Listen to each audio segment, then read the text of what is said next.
어떻게 여성이 정착을 했냐라고 질문하시는 분이 많아요. 근데 저는 원래 정착을 하려고 했던 건 아니었고요. 철학을 하고 싶었어요. 그 근본적인 문제에 관심 많아가지고.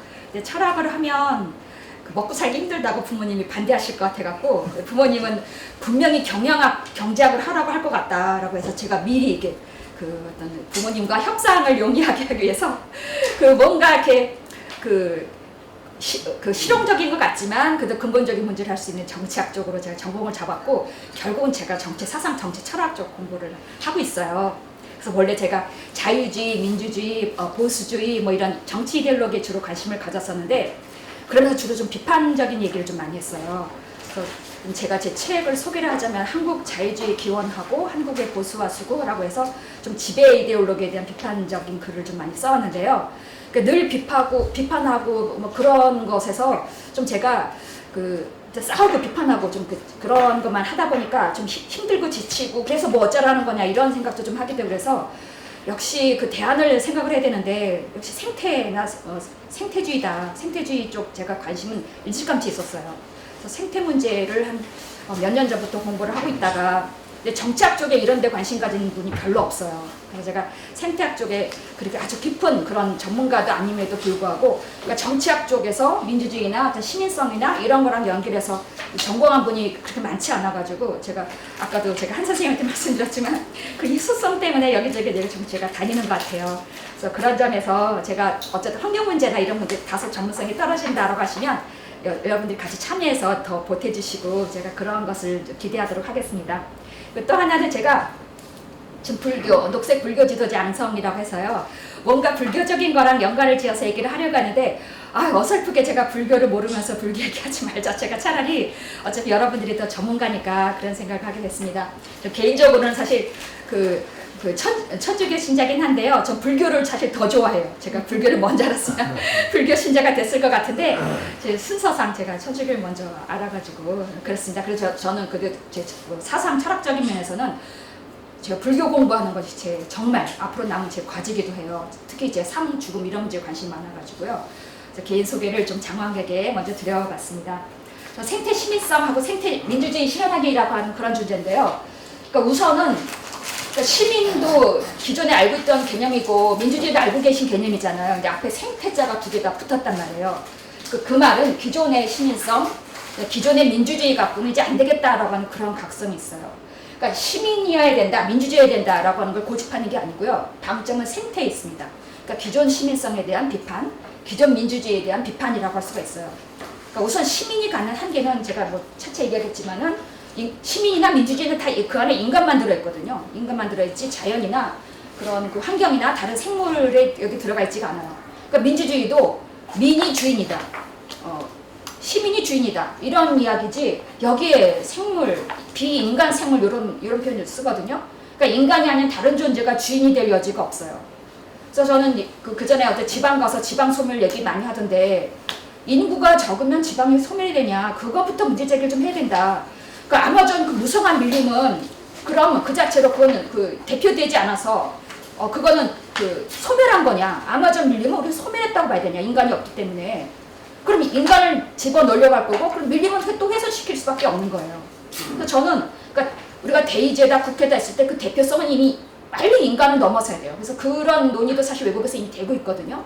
그래서 권리 같은 것도 인간만 권리가 있는 거 아니라, 벌써 지금 제가 얘기하겠습니다만 시민적 권리를 유인원, 영장류 있죠. 큰 오랑우탄 고릴라까지는 주자. 그 말은 그들이 뭐 특별하다는 얘기가 아니라 기본적인 생존권 같은 것은 좀 존엄하게 인간만큼 생각을 해주자, 그런 거고, 뭐 뉴질랜드 어디는 강의 권리까지 있어요.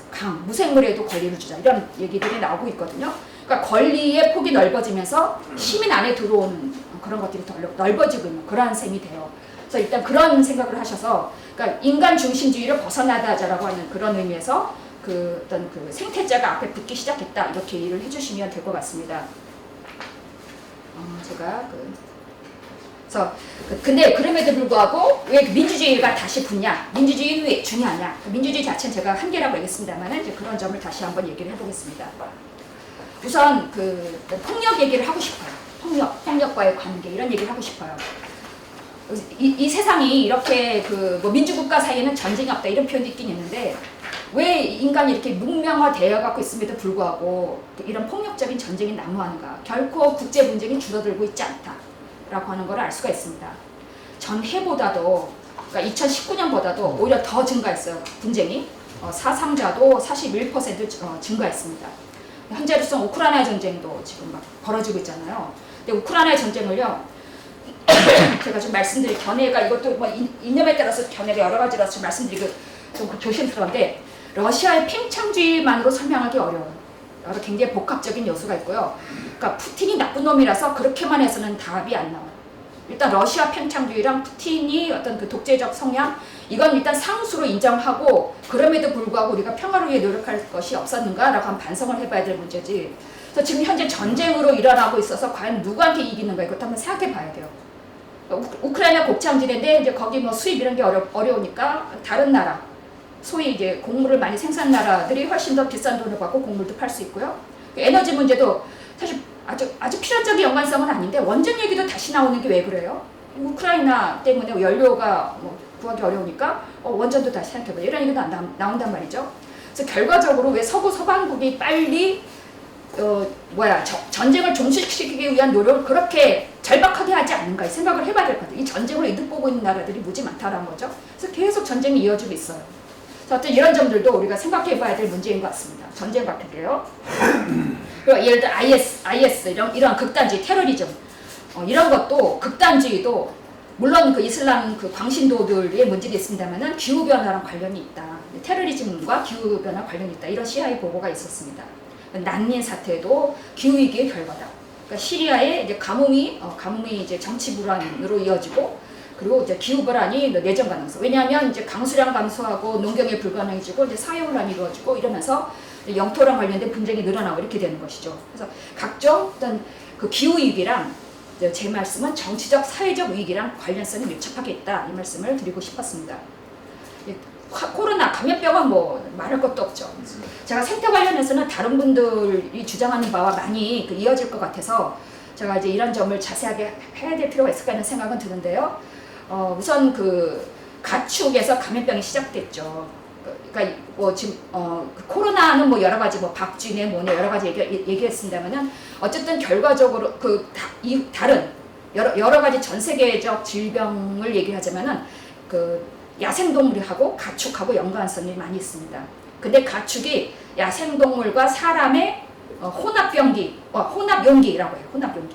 그러니까 이렇게 이 안에서 야생동물의 균이 가축으로 들어와서 가축이 이제 인간에게 들어갈 수 있게끔 이렇게 어쨌든 그런 식으로 그 교집합 상태가 되는 거예요, 가축이. 근데 가축이 뭐 다른 그 강좌에서 이미 들으셨을 것 같은데 가축하고 인간하고 합쳐서 뭐예요? 이게 거의 90 몇 프로, 97%인데 근데 요즘 또는 98%, 99%란 말도 있어요. 그러니까 인간이 한 3분의 1 되고요. 포유류를 무게를 재면 인간이 한 3분의 1 정도 된다라고 하고요. 이게 30% 더 넘었다라고 해요. 가축이 뭐 67%인데 더 넘었다고 하고 야생동물이 지금 현재 1%라고 한 얘기예요. 근데 과거는 달랐어요. 과거는 완전히 이거 반대였어요. 인류가 예를 들어 3% 정도였고요. 그러니까 이게 엄청나게 야생동물 서식지를 우리가 없애고 있다는 바로 그 얘기거든요. 얘네들이 정말 자기 살 곳이 없고 그러니까 인간이 있는 곳으로 나올 수밖에 없는 것이고 그렇게 된다. 근데 문제는 이렇게 가축이 많은 거잖아요. 가축이 소, 돼지, 뭐 닭 이런 거잖아요. 근데 여기를 이 가축들을 먹이기 위해서 대량의 경작지를 만들 수밖에 없고 근데 이 경작지가 사료 재배지라는 거죠. 그러니까 당연히 이제 밀림이 더 황폐해야 되고 밀림이 황폐되면 탄소 흡수가 저하되고 이렇게 되죠. 그러니까 우리가 탄소를 배출하지 말아야 된다라고 하는 것과 더불어 더 중요한 것은 탄소를 흡수시키는 것을 늘려야 돼요. 근데 밀림이야말로 탄소 흡수를 아주 많이 하는 그런 수단이 되거든요. 제가 이후에 말씀드리겠지만은 밀림이 얼마나 큰 수단이 되는지 이후에 그 농경지가 줄어들면서 갑자기 산소가 너무 많아져갖고 한병 그 소빙기라고 와요. 빙하기 같은 게 잠깐 와요. 16세기쯤에 기온이 뚝 떨어지고 그 정도로 밀림이 늘어나면 우리가 산소를 늘리고 이산화탄소를 줄일 수 있다라고 하는 그런 연구 결과가 있습니다. 그 조류 우리가 치킨 많이 먹잖아요. 한 해 600만 마리 해서 이미 지층이 하나 닭으로 형성된 그런 지층이 형성될 정도라고 얘기를 하니 우리가 어마어마하게 치킨들을 먹고 있잖아요. 예. 합병증이 있습니다. 그리고 이제 위험사회, 이제 우리가 위험사회 문제가 있는데요. 울리 백이라고 하는 아주 유명한 사회학자가 있습니다. 그분이 쓴 책이 이제 위험사회라는 책이 있는데요. 그러니까 이것이 공동체에 어떤 그 위기를 가져오느냐, 민주주의 위기를 가져오는데 그 중에 이제 무력감, 뭐 생태 우울감이라고 표현 쓰거든요. 내가 과연 뭘 할 수 있을까? 어차피 인간도 종말하고 세계도 종말할 텐데 뭐 이렇게 쓰다가만 말면 되지 뭐 그런 무력감이 있고 그리고 진짜 문제가 있는데 그걸 보고 싶어하지 않는 심리가 돼요. 정말 큰 문제고 내가 여기에 대해 해결할 수 없다고 생각되면 회피 심리가 있더라고요. 여러분 혹시 그 넷플릭스 영화 중에 돈 룩업 보셨어요? 돈 룩업이요? 아, 그 너무 재밌잖아요. 그 너무 재밌는데 거기서 진짜 이 그 회피 심리를 잘 보여준 것 같아요. 진짜 행성이 이러고 오고 있는데 쳐다보지 말라는 거잖아요. 위로 쳐다보지 말라고. 안 보는 거예요. 진짜 우리 지구랑 충돌할 그 별이 오고 있는데 이게 회피 심리라는 거예요. 진짜 정말 다가오고 있고 뭐 북극곰이 죽어가고 빙하가 녹는데 이제 뭐 맨날 그런 얘기 하니까 또 그런가 보다. 뭐 설마 내 세대에 이런 일 있겠어. 근데 여러분 우리 다들 자녀들 있잖아요. 우리 손주들도 있고 그리고 좀 우리한테 그런 생각이 되면 히스테리, 약간 신경질적이 되거나 우울감. 방에 콕 박혀서 안 나온 사람이 점점 늘어나는 거죠. 이게 빈곤 문제랑 무력감이랑 관련이 있는 거고 무엇보다 불평등이 심화가 됩니다. 그러니까 재난, 뭐 홍수, 가뭄이 있어도요. 부자들은 얼마든지 이사하고 좋은 곳으로 갈 수 있어요. 근데 빈민들은 이동이 불가하다. 철저히 기후 문제는 또 가난한 사람의 문제이기도 합니다. 그리고 민주주의가 멀어지죠. 그러니까 여러분 이번 우리가 코로나 때도 그랬지만 지금 우리가 이런저런 재평가를 해야 될 것 같아요. 그러니까 이게 지금 가장 그 전형적인 사례는 민주주의가 멀어진 가장 전형적인 사례는 중국이잖아요. 중국 상하이 같은데 뭐 완전히 독재를 더 강화해서 그래서 중국 저 사람들이 저렇게 하면은 오히려 소비나 뭐 생산 이래도 전혀 도움이 안 될 텐데 왜 저럴까 해보면은 정치 권력으로서는 이게 결코 손해가 아니죠. 이번에 한 번 더 그 시진핑의 자신의 절대 권력을 과시했으니 좋은 기회가 되니까. 그러니까 통제를 강화할 수 있는 중요한 좋은 수단이 됩니다. 그리고 어떤 여러 가지 그 사람들이 이제 내가 갖고 있는 요 수입이라도 잃을까봐 저 더 인내를 하고 있는 그런 경향이 더 강해진다라고 해요. 그래서 지금 코로나도 우리도 그 초기에 지금 생각하면 우리들이 이런 시행착오에 대해서는 앞으로 좀 고민해야 될 것 같은데 동선을 다 추적하고 그랬잖아요. 근데 그때는 사실은 어쨌든 다수의 이익을 위해서 소수의 어떤 그런 점들은 됐지만, 그러니까 지금 생각해 보면은 그러니까 그들의 그 신분을 노출하지 않고도 우리가 그들 자신이 늘 우리가 물론 그 여러 가지 관찰을 하고 밖으로 못 나오게는 하되 옆집 뭐 옆에 아파트 몇 호가 걸렸다더라 이런 거가 가는 공포감이 엄청 컸어요. 저도 그랬거든요. 이게 알려지게 되고 그동안 내가 만나는 사람들 다 연락하고 뭐 이런 것들 있잖아요. 그래서 내가 이제 찍히는 거죠, 한마디로. 근데 그런 공포감이 아주 극대화되는데 이제 그런 것들이 그렇게 되지 않게, 예를 들어 누가 진원지인지 알 수 없게 해주고, 그게 꼭 알아서 누굴 미워할 필요 없는 거잖아요. 근데 그 사람은 밖에 이제 못 나가게 통제를 하되 그 알려진 사람들 알려주되 그 진원지가 누구 때문에 당신이 이렇게 있다는 거를, 그러니까 여러 가지 우리가 지금으로서는 그 인권과 민주주의를 생각하면서 그 통제를 할 수 있는 방법들을 이제는 좀 이런 것들 연구를 해야 될 것 같아요. 우리가 한번 겪었으니까 앞으로 이제 이런 것들이 계속 올 텐데, 그래서 그런 생각이 들었습니다. 그러니까 무엇보다 이게 사회적 증오를 발생시킨다는, 그래서 특히 중국인에 대한 증오가 크잖아요. 근데 그것이 우리가 중국인이니까, 우리도 사실 중국인 요즘 그 보시면요 굉장히 그 증오도가 높아졌어요, 과거보다. 오히려 제가 보니까 그 백인들보다 그 한국인들이 중국인에 대한 증오가 더 늘어났거든요. 물론 그 중국 정부에 대해서는 우리가 막 화가 나요. 저도 그렇고 화가 나고 왜 저렇게 하고 자기 책임 인정 안 하고. 근데 우리가 이제 중국 정부 또 일본도 마찬가지고요. 일본 정부나 일본의 특정 세력에 대해서 우리가 분노하는 거는 정당하고 정의로울 수 있는데, 중국 민족 전체, 중국의 일반 시민들, 또 일본의 일반 시민들까지 그렇게 해서는 안 되지 않는가. 내 옆에 살고 있는 그 중국인들, 그런 사람들에게 우리가 증오가 가서는 절대로 안 되는 거죠. 근데 이것이 특정 사람에 대한 증오라고 하는 것이 정치들이 가장 잘 쓰는 수법 중에 하나예요. 정치하기가 너무너무 수월해요. 그러니까 이것이 당장 우리가 피해도 되는 이유가 뭐냐면, 그러니까 그때 캘리포니아인가 어느 지역에서 LA 폭동 때 흑인들이 주된 공격 대상이 한국인을 포함한 아시아인에 대한 공격이었어요. 그래서 사실 미국 정부가 잘못한 건데, 정부로서는 너무 자기네 손쉽게 통제할 수 있어요. 흑인들이 정부를 향해서 돌진하는 것이 아니라 나의 삶을 황폐하게 만든 건 저 슈퍼마켓에 있는 아시아인이다. 그래서 그들을 공격하니까 정부 입장에서는 통치하기가 너무 쉬워요. 그래서 정치가들의 가장 잘 쓰는 책략 중에 그 분리 통치란 말이 있습니다. Divide and rule. 그래서 분열시켜 놓고 서로 싸우게 한다. 그래서 제국주의 국가들이 식민지 지배할 때 가장 많이 쓴 방법이 그거예요. 지금 아프리카도 그 부족들 간에 이쪽 부족을 이쪽에 심어넣어서 서로 싸우게 한다든가, 서로 증오하게 만드는, 이것이 권력이 쓰는 가장 많이 쓰는 수법인데 우리가 그것에 넘어가면 절대로 안 돼요. 그러니까 우리가 그 어떤 사회적 증오를 발생하지 말아야겠다. 보통 그래서 재난 후에 그 권력이 자신에게 책임을 물을까봐 희생양을 이렇게 슬쩍 얘기를 해주는데, 우리도 사실은 뭡니까, 저도 뭐 신천지란 종교 저 절대 안 좋아하고 문제가 있다고 생각하지만, 그 신천지 많이 잘못했다. 예를 들어 과거에 대구에서 잘못했다. 그럼 대구 사람 무슨 죄예요? 금방 또 대구 시민의 어떤 시민 정신으로 금방 금방 감염도가 낮아졌잖아요. 그들 굉장히 열심히 노력을 했고 그런 것도 되게 고마운 건데, 이런 식으로 특정인들에 대해서 증오를 돌리지 말아야겠다라고 하는 거예요. 과거에 보면요, 제가 아까 소빙기 잠깐 얘기했었는데, 우박이 내려서 민심이 흉흉해지면 그 다음에 마녀 사냥을 했다는 거예요. 그러니까 마녀들을 잡아들임으로써 마치 이 모든 재난의 원인이 저 마녀들 때문이다 이렇게 생각하게 했다는 거죠. 그래서 이게 권력자들이 이렇게 쓰는 수법에 절대로 넘어가서는 안 된다. 우리 약자들, 특히 우리 그 시민들끼리 연대해야 된다라고 이야기를 하고 싶습니다.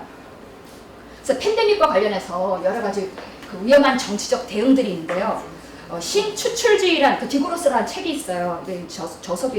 저서비나 이게 디그로스라 해서, 그로스는 성장이고요, 디그로스는 이제 탈성장이거든요.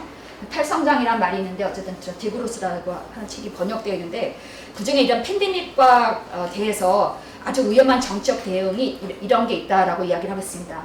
이게 다 민주주의가 아니죠. 그래서 첫째, 이제 신추출주의라고 할 것 같으면요, 그러니까 추출은 그 쥐어 짜내는 거예요. 착취하고 쥐어 짜내고 이제 그런 의미인데, 새로운 추출주의라고 할 수가 있겠죠. 근데 추출주의는 사실 과거로부터 늘 뭐 제국주의도 추출주의라고 할 수 있고, 뭐 권위주의, 독재도 추출주의죠. 근데 새롭게 이런 현대 사회에서도 새롭게 등장한 추출주의가 있는데, 그것이 갖는 특징 중에 하나가 공예 산업을 확대한다라고 하는 거예요. 그러니까 뭔가 이제 짜내는 것 중에 하나는, 그 대상은 자연도 있는 거죠. 자연도. 이렇게 팬데믹이고 위기 상황이고 이러니까 우리 딴 거 생각할 겨를이 없어 이렇게 되는 거예요.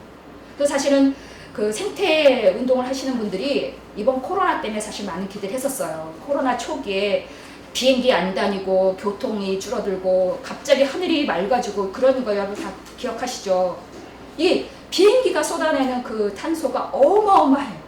어마어마하죠. 그래서 우린 정말 앞서 한 선생님이 소비 얘기를 하셨지만, 큰 소비 중에, 그리고 큰 돈이 들어간 소비 중에 하나가 관광이에요.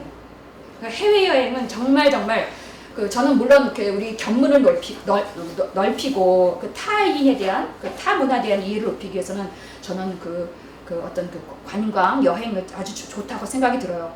근데 오죽하면 툰베리가 그 미국 뉴욕에서 본인이 강의를 하러 갈 때 배를 타고 갔겠어요. 비행기를 안 타고. 배를 타고 정말 그 위험한 툰베리라는 영화 한번 보세요. 위험한 그거 이제 시위하는 거예요. 난 비행기 안 타겠다고 시위를 한 거거든요. 그래서 저는 비행기를 탈 수도 있어요. 탈 수도 있는데, 그러니까 석 달짜리 깃발 끌고 다니면서 사진 찍으러 가시는 정도는 가지 마시고, 이왕 가실 거면 한 달, 1년 이렇게 그렇게 가실 때만 가시라고 권하고 싶어요. 그래서 그 지역을 깊이 이해하고 한 달 살아보기, 아니면 한 1년 살아보기, 안식년 해서 1년 살아보기 해서, 그리고 살짝 뭐 박물관 앞에서 뭐 어디 간지 기억도 안 나잖아요. 뭐 성당 앞에 사진 찍고 이게 무슨 의미가 있겠어요. 내가 갔다 왔다 그 표시 하나인데 인증 사진 찍고 그거잖아요. 그런 거면 공예도 유발시킬 뿐만 아니라 본인 견문 넓히는 아무런 상관이 없다. 한 달이나 1년 살 정도 되면 비행기 타고 갔다 오셨으면 좋겠어요. 그게 진짜 그것이 여행이라 생각해요. 그 지역 문화를 제대로 알 수 있고. 그래서 정말 짧은 관광을 위한 그런 뭐 일주일 안에 유럽 갔다 오고 이런 거는 안 하셨으면 좋겠다. 그리고 돈도 많이 사실 들잖아요. 그러니까 그 돈을 잘 아끼셨다가 모아뒀다가 한 번에 가셔갖고 오래 살다 오시는 쪽으로 관광을 저는 권하고 있습니다. 관광을 금지할 수는 없고요. 그래서 어쨌든 그 팬데믹 이번 코로나 때문에 비행기가 안 다니고 여행사람 다 막 거의 망할 지경 됐잖아요. 그래서 뭐 하늘이 맑아지고 뭐 강물 어쨌든 이런 식으로 굉장히 우리가 좋아졌어요. 근데 오히려 이제 이런 신출주의라고 하는 건 뭐냐면은, 제가 앞서 얘기했지만 이제 그런 건 그런 희망을 우리가 잠깐 가졌는데 이제 다시 소비가 좀 늘어나고 보복 소비라는 말 있잖아요. 그동안 참던 거를 마치 보복하듯이 막 소비를 더하고 난리치고 이러는데, 그러니까 이런 이렇게 자신의 생계 문제 뭐 이런 그리고 예를 들어 뭐 마스크니 뭐니 그러니까 다른 거를 우리가 얘기할 겨를이 없는 거예요. 그래서 우리가 당장 생계 문제를 먼저 지금 당장 얘기하는 게 원전 아까도 얘기했지만 원전 뭐 이런 원전도 뭐 이렇게 얘기를 하고 여러 가지로 수출지가 있고 그 복지가 이런 제한이 됩니다. 그러니까 뭐 쥐어 짜고 이러한 상황에서 그 복지에 쓸 돈도 겨를이 없다. 근데 다행히 민주국가는 덜 해요. 민주국가는 뭐 국민들이 막 난리치고 막 이렇게 하니까 뭐 상공인, 소상공인 돈도 주고 이러는데 신출출지 하에서는 이렇다. 그러니까 국민들이나 자연을 쥐어짜는 그런 나라에서는 복지도 제한하고 너희들 참아라 이렇게 얘기한다는 거죠. 우리 다 같이 오니까 참아라 이렇게 얘기하는데 사실 그 예산이 특정인들에게 다 가는 거죠. 그 원전 산업의 문제는 그 원전으로 인한 산업의 혜택이 골고루 가지 않아요. 그러니까 그 원전이 위험성도 있지만 그 산업 자체가 되게 자본이 큰 데로 가요. 근데 제가 앞서 얘기했지만 다른 재생에너지 같은 경우는 자본이 이렇게 쫙 그 일자리도 골고루 분산되는 측면이 있는데 그 원전은 큰 산업에 딱 한 몫에 가는 측면이 좀 있어요. 그러니까 그들이 또 그만큼 또 정권과 얼마나 또 밀착이 돼 있겠어요. 제가 뭐 함부로 얘기한 것처럼 핵마피아라는 영화 있거든요. 한번 보시면 그런 것들이 좀 자세히 나와 있습니다. 그리고 권위적 민족주의. 그러니까 민족주의는 뭐가 나쁘냐? 그러니까 민족주의는 여러 가지 이렇게 문제가 될 수 있는 소지가 좀 있는데요. 그러니까 민족애와 민족 감정, 내가 내 나라 사랑하는 건 전혀 해롭지 않아요. 그리고 그건 되게 자연스러워요. 저도 어디 가서 한국에 뭐 BTS 그러고 뭐 기생충 상 받으면 너무 기뻐서 가슴 뛰고 막 그래요. 그건 당연한 거라는 생각이 들어요. 왜냐하면 가족의 이제 확대된 형태로 나랑 그래도 같이 살아온 그런 큰 공동체잖아요. 근데 앞에는 문제는 이제 민족주의는 조금 위험해요. 그래서 난 민족주의자다라고 말할 때는 조금 조심하셔야 되는 측면이 좀 있어요. 왜 그러냐면은, 그러니까 민족주의도 사실은 뭐 이렇게, 약소국의 민족주의랑 강대국 민족주의랑 좀 다르다라고 말씀을 하실 수 있는데, 그러니까 민족주의라고 하면 주의자가 붙은 건 저는 이제는 좀 다 배척해야 된다고 생각이 들거든요. 그럼 민주주의도 배척해야 되지 않느냐라는데, 사실 민주주의는요, 엄밀히 말하면 그 번역이 잘못된 거예요. 제가 민주주의 공부할 때 얘기를 늘 하는데, 데모크라시는 무슨 이즘으로 안 끝나잖아요. 뭐 소셜리즘, 리버럴리즘, 뭐 이렇게 이즘으로 안 끝나잖아요. 그래서 민주주의가 사실 이념이 아니에요, 본래는. 그래서 이거를 굉장히 민주주의 하면은 굉장히, 그래서 오히려, 그리고 민주제라가 맞아요. 데모크라시라 해서 어떤 정치 형태예요, 정치 형태. 그리고 원래 과거에는 되게 또 안 좋게까지도 여겨졌어요. 그래서 민주주의는 좀 논외로 하고요. 근데 민족주의는 내셔널리즘에서 이즘의 성격이 강하고 되게 이즘이 돼버리면, 그러니까 난 무슨 주의자야라는 말은 쓰지 말자고 전 현대사회에서 그런 얘기를 해요. 그거는 배척하는 좀 논리가 되거든요. 그럼 다른 주의랑 충돌할 수밖에 없어요. 이게 되게 좀 고체적이에요. 딱딱해요. 저는 그래서 그 액체화, 기체화 하자. 액체는 이렇게 흘러가잖아요. 흘러가고 다른 거랑 섞일 수가 있어요. 생각도 섞일 수가 있고 계속 변하는 건데, 주의라고 하면 되게 고체적이고요. 부딪히면 어떻게 돼요? 깨지거나 아니면 남을 깨거나 둘 중에 하나잖아요. 그리고 주의라고 하면 되게 체계화된, 정교화된, 그리고 정치랑 관련된 그런 이념일 가능성이 되게 커요. 그래서 민족애, 민족감정 이런 거는 자연스럽고 우리가 불가피하게 가질 수밖에 없는데, 민족주의는 그러니까 자민족 중심주의로 갈 수밖에 없는 측면이 있다. 굳이 민족주의까지 우리가 갈 필요는 없는데, 더 나쁜 건 앞에 권위적이 붙었을 때예요. 권위적. 그러니까 권위적이랄지 권위주의란 말이 붙으면요, 이건 독재란 말이에요. 독재를 사회학적으로 표현할 때 권위주의라고 보통 얘기를 해요. 그래서 권위적 민족주의가 돼버리는 거예요. 지금 딱 중국의 좀 그런 형태죠. 중국이 제가 보기에 이념적으로 사회주의인이 아니에요. 사회주의는 사실 그 자체로 국제주의가 되거든요. 모든 민족은 없고 계급만 있는 게 원래 사회주의인데, 지금 중국은 뭐 다시 중국 민족이고 뭐 공자 얘기하고 뭐 그리고 우리 한국 것도 다 자기 것이라고 좀 얘기하고 그런단 말이에요. 그러니까 다 자기가 최고라는 거잖아요. 근데 그것도 심지어는 권위적인 민족주의란 말이에요. 굉장히 위험한 그런 정치적 대응이다. 그 자국민만의 복지, 이건 복지도 아닌 것 같아요. 그렇죠? 중국 같은 경우는 어쨌든 내 나라, 우리나라 사람 이것만 중요하다라고 하는 얘기고, 외국인 혐오가 바로 이런 데서 나오는 거죠. 타국인은 배척하고, 그리고 경제의 성장을 여전히 추구합니다. 왜 그러냐면요, 민족주의는 민족 간 경쟁을 하게 되는 거예요. 내가 저 민족보다 우리가 더 잘 살아야 돼. 그러니까 국가주의, 그러니까 내셔널리즘 하면은요, 민족주의라고 하게 되고 국가주의라고 번역이 돼요. 그러니까 우리나라 국가가 최고라고 하는 거라서 경쟁을 하게 되고, 그러니까 성장을 해야 되는 거죠. 경제 수치로 우리나라가 강대국이라는 거를 강조하고 싶은 거예요. 그래서 경제 성장을 추구하게 됩니다. 그러니까 자유주의적 긴축주의도 위험한 데였는데요.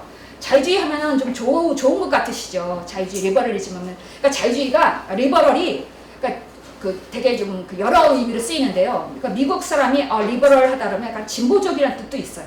그래서 그런 건 좀 조심스러운데 리버럴리즘 하면 뭐 리버럴리즘도 여러 종류가 있겠습니다만은 일단 개인이 중심이 돼요. 개인의 자유, 개인이 중심이 돼요. 그래서 개인의 능력에 따라서 이렇게 뭐든지 이렇게 평가를 하게 돼요. 개인주의를 가게 되면. 그러니까 너가 가난한 건 네가 노력을 안 해서야 이렇게 되는 거거든요. 그러니까 내가 아무리 노력해도 할 수 없는 것들에 대한 고려가 없어요. 내가 이미 출발선 자체가 내가 가난한 부분 밑에 하는데 요즘은 특히 더 그래요. 절대 요즘 개천에서 용납할 수가 없는 사회가 돼버렸어요. 요즘은. 그런데 뭐 자유주의 갖고 얘기가 되겠습니까? 출발선이 다른데. 근데 자유주의는 개인의 능력과 개인의 권리와 이렇게 개인으로 환원을 하니까 그게 좀 약간 한계라는 생각이 들고요. 거기다 이제 긴축주의예요. 긴축은 이제 국가가 아껴 쓰겠다. 다 아껴 쓰겠다. 그러니까 아껴 쓴단 말은 복지를 안 하겠다라고 하는 거거든요. 그러니까 개인에게 맡기고 각자 도생이라는 표현 맞죠? 개인에게 맡기고 우리는 아껴 쓰겠다라고 하는데 그렇게 되면 당연히 다수의 희생이 되죠. 그러니까 어느 나라든 어느 민족이든 뭐 중산층이야 좀 이렇게 그런 사람들이 다수이기 마련이고 소수는 항상 부자예요. 그 나라 어느 나라도 소수가 부자인데 그러니까 소수의 이런 부자들은 부를 유지시키고 다수의 희생이 되는 그런 결과로 갈 수밖에 없다 이런 이야기입니다. 또 권위적 긴축주의도 있죠. 그러니까 복지 안 하고 딱 그냥 나라가 통제를 하는데 더군다나 독재적으로 하는 거예요. 일단은 뭐 군대 이런 거를 데려가고 막 뭐 시민들 때려잡으면서 이렇게 권위적 수단을 통해서 안정시키는 그러한 것을 이제 이야기할 수가 있습니다. 그러면 민주주의가 갖는 이점이 여러 가지가 있는데 민주주의가 이런 보통 얘기를 많이 해요. 그래서 생태 문제, 이 시급한 상황, 이 코로나 상황에서는 통제를 해야지. 그리고 좀 사실 어르신들도 많이 말씀하시는데 예를 들어 박정희 정부 시절에 특히 그런 얘기 많이 하시잖아요. 좀 생각이 다르시면 제가 좀 과하게 말씀드리면 좀 죄송스럽긴 한데 독재를 해야지 좀 문제가 해결되지 이렇게 생각을 하시는데 다른 수단이 얼마든지 있어요. 사실 독재 안 하고도 얼마든지 경제 성장할 수가 있거든요. 예를 들면 우리가 IMF로 나라가 진짜 망할 뻔했잖아요. 그때 김대중 대통령이 독재에서 일으킨 거 아니잖아요. 시민들이 참여해서 근무하게 하고 이러면서 된 거잖아요. 그러니까 사실 시민들의 참여와 자발적 이런 헌신, 기여를 통해서도 얼마든지 위기를 극복할 수가 있어요. 그리고 독재는 오히려 위기에 약하다. 민주주의가 오히려 위기에 강하다. 이런 말씀을 드리겠습니다. 그러니까 독재자가 군림했던 에티오피아에서는요, 83년에서 85년간 가뭄이 있었는데요, 100만 명이 아살했다라고 해요. 근데 똑같은 가뭄 이런 걸 겪은 보츠나와라고 전 이름도 사실 잘 처음 들어본 나라인데 이 나라는 같은 가뭄을 겪었는데 한 명도 굶어 죽은 사람이 없었대요. 근데 더구나 에티오피아는 곡물도 많았어요. 심지어는. 그러니까 대기근 발생 한 해 전에 곡물 생산량이 역대 최고였고요. 그러니까 이미 갖고 있는 곡물량이 많았고 그리고 기근이 발생한 해도 심지어는 발생한 해도 평년보다 곡물 생산량이 높았다라고 한 거예요. 근데 문제는 뭐냐? 역시 항상 문제는 분배예요. 그리고 정치는 사실 분배의 문제입니다. 분배를 어떻게 하냐 이 문제인데 시장에 풀리지 않았다는 거죠. 곡물이. 그래서 이제 사람들이 많이 굶어 죽었다. 가격은 급등을 하고. 그러니까 요참에 막 곡물을 누가 독점을 하고 비싼 돈에 팔고 그러니까 부자들만 살 수 있고 가난한 사람 다 가난해 죽게 만드는 거죠. 사실 지금 전 세계가 먹을 게 넘친다라고 해요. 지금 현재 생산되는 곡물량으로 전 인류에 굶어 죽을 필요가 없는데 굶어 죽는 사람들 속출하잖아요. 아마 다른 수업에서 여러분 이런 얘기 많이 들으셨을 것 같아서 제가 이 정도로 말씀드리고요. 근데 보츠나와라는 나라는 취약계층에게 식량을 배급을 했죠. 배급하고 일자리 오히려 더 제공을 했습니다. 그래서 이런 기근을 잘 넘겼습니다. 그래서 이런 말이 있다고 해요. 민주국가에는 기근이 없다. 그러니까 민주주의라고 불리우는 나라 중에 굶어 죽는 사람이 있다라고 하는 걸 여러분 들어보신 기억이 별로 없잖아요. 주로 굶어 죽는 사람이 많이 나는 나라는 아프리카 이렇게 가난한 나라고 그 나라는 항상 보면 독재 국가고 그런 독재자가 있습니다. 맨날 분쟁하고 전쟁하고 이런 나라들이에요. 근데 한편으로는 민주국가가 좀 약간 부유한 이유는 서구에다 우리가 소위 이제 선진국이라는 말 쓰지 말자라고 하거든요. 선진국이 지네가 앞서가는 나라인데 앞서가는 게 결코 아니잖아요. 사실 다른 나라를 희생시켜서 자기네 나라가 부자가 됐고 지금도 뭐예요? 자기네들은 공업화 이미 다 해서 선진화 해놓고 이제 다른 나라 이제 심지어 밀림도 밀림도 이렇게 그거를 통해 이익을 많이 보는데. 결국 진짜 생태 문제 희생자는 생태 문제를 일으키지 않은 나라들이 희생자가 돼요. 알래스카 이런 예를 들어 아마존 밀림에 있는 원주민들이 생태에 무슨 그 해악을 끼쳤어요. 근데 그 벌을 본인들이 받는 거잖아요. 근데 어쨌든 근데 민주국가는 기근이 없다라는 건 서구 선진국도 있지만은 일반적으로 보편적으로 민주주의는 기근이 없다라고 얘기합니다. 근데 이게 노벨 경제학상을 받은 아마티아 센의 주장인데요. 이것이 왜 그런가 하니, 그러니까 공적 자원을 적시에 투입을 하면 기근은 그렇게 어려운 문제는 아니라는 거예요. 막을 수 있다라고 하는 거예요. 근데 국정의 우선순위를 국민들이 결정하잖아요. 만약 우리나라가 기근이 들었는데 뭐 굶어 죽는다? 그럼 난리가 나죠. 그 다음 선거 때는 떨어뜨린단 말이에요, 우리는. 그러니까 선거가 굉장히 중요한 수단이 돼요. 지난번에도 뭐 예를 들어 지난번 문재인 정부가 막 그냥 코로나 수치를 낮추려고 그렇게 애를 쓰고 뭐 마스크도 막 그때 안 풀려갖고 난리가 나니까 마스크도 막 이렇게 하고, 그런 이유가 선거 때문에 내가 이제 권력을 놓칠 수도 있겠다라는 두려움이 있어서 그렇다는 거죠. 그래서 국민들이 힘이 있어요. 일단 민주주의는 국민들이 힘이 있으니까, 그러니까 우선순위. 그리고 우리 여론조사 막 하잖아요. 우리 여론조사 뭐 아무리 지금 뭐 윤정부가 여론조사 해도 난 안 해야 해도 신경이 쓰일 거란 말이죠, 굉장히. 사실 여론조사도 수시로 하는 이유가 그 국정에 사실 많이 반영이 돼요. 알게 모르게. 그런 것들이 이제 그 선거가 있는 나라의 유리한 점이다라고 할 수가 있습니다. 그래서 민주국가는 정치가나 행정가가 빨리 반응하여 사태를 안정시켜야 자신의 자리를 보장할 수 있기 때문이다라고 하는 겁니다. 그리고 이것도 굉장히 중요한데요. 재난 대응의 가장 중요한 것은 정보예요, 정보. 그러니까 여러 아랫사람들이 얘기하는, 우리 일반 국민들이 하는 얘기를 들어야 되는데, 권위주의는 어떠냐라면 정보 생산에 취약하다. 그러니까 아랫사람이 특히 이제 뭐 예를 들어 대통령이다, 아니면 뭐 수상이다, 만약 독재국가일 경우에 주변 사람이 그 권력자가 듣고 싶어 하지 않은 얘기는 안 하는 거예요. 그냥 아부만 하고 싶은 거죠. 그래야지 자기가 그 옆에서 자기 자리도 보존하고 미움을 안 받으니까. 그래서 독재자가 원하지 않는 정보는 제공하지 않아. 그래서 독재자도 사실 문제지만 독재자 측근들이 더 큰 문제다. 딱 에워싸고, 그러니까 듣고 싶어하는 말만 하는 것. 이것이 권위주의가 갖는 재난에 대응하기 어려운 그런 이유 중 하나입니다. 그리고 무엇보다도 정의의 문제다. 정의. 사실 정치학의 가장 중요한 주제가 정의거든요. 자스티스, 정의라고 할 수가 있는데, 그러니까 플라톤의 국가론부터 사실 굉장히 그게 정치학의 고전인데요. 정의부터 시작을 해요. 정의가 과연 뭐냐. 정의가 이렇게 어려운 문제는 아니에요. 일단은 정의는 벌 받을 사람 벌 주고 상 줄 사람 상 주자라고 하는 것, 되게 간단한 개념이에요. 정의를 굉장히 복잡하게 생각할 필요는 없어요. 내가 한 짓 그대로 내가 받아야 된다라고 하는, 내가 잘했으면 상 받고 못했으면 벌을 받아야 된다는 것이 사실 정의의 가장 단순한, 그러니까 자스티스, 법정도 그렇잖아요. 죄 지은 사람 벌 주는 게 법정이란 말이죠. 그럼 거기가 이제 저스티스를 행하는 그런 거죠. 법무부가 그게 영어로 이제 그렇게 되는데, 근데 문제는 왜 그러냐. 지금 우리가 이제 불을 떼는 사람이에요. 우리가 소비를 막 하고 뭐 지금 기업도 그렇고 그러면 우리가 지금 현재로서 우리는 살아요. 우리까지는 살 것 같아요. 어쩌면. 근데 이런 기후나 이런 생태 문제에 전혀 아무런 해를 끼치지 않는 죄 없는 이후의 세대가 그거를 희생이 된다라고 합니다. 그러니까 우린 지금 막 불을 떼고 있는데 좀 따뜻해졌어요. 우리가 지금 지구가. 심지어는 얼마 전에 지자체 보고서에 뭐라고 나왔냐면요. 우리가 이제 아열대가 될 것 같다. 한국은 이제 아열대로 왔다. 그래서 아열대 과일도 먹을 수 있고 뭐 생산이 더 다양해지고 그런 얘기를 하고 있는 거예요. 그러니까 지금 우리 따뜻하니까 견딜만 하는 거예요. 이 정도 견딜만 하네 뭐 하수고. 그러니까 지금 우리가 불을 막 피우고 있는데 우리 때까지는 괜찮아요. 좀 있으면 서서히 불 때는 냄비 안에 지금 개구리인 거죠. 우리는 근데 괜찮은데 뭡니까? 나중에 태어난 개구리들은 어떻게 되냐? 다 죽어요. 다. 이게 정의롭지 못하다는 얘기가 어디서 나오는 거예요? 죄를 지은 건 우리인데 그 죄의 결과, 그 벌을 받는 사람은 이후 세대. 그러니까 정의의 문제다. 그래서 저는 종종 생태 시민성 얘기할 때 무슨 얘기를 하냐면은 저는 이제 비관론자는 아닌데요. 심지어 비관론이라 하더라도 어차피 지구도 멸망하고 인간도 멸망하는데 뭐 우리가 쓸 거 쓰자라고 얘기를 한다면 전 뭐라고 얘기하냐면은 우리가 단 하루를 살아도, 우리가 내일 죽고 오늘 단 하루를 사더라도 정의로운 인간으로 살다 죽자.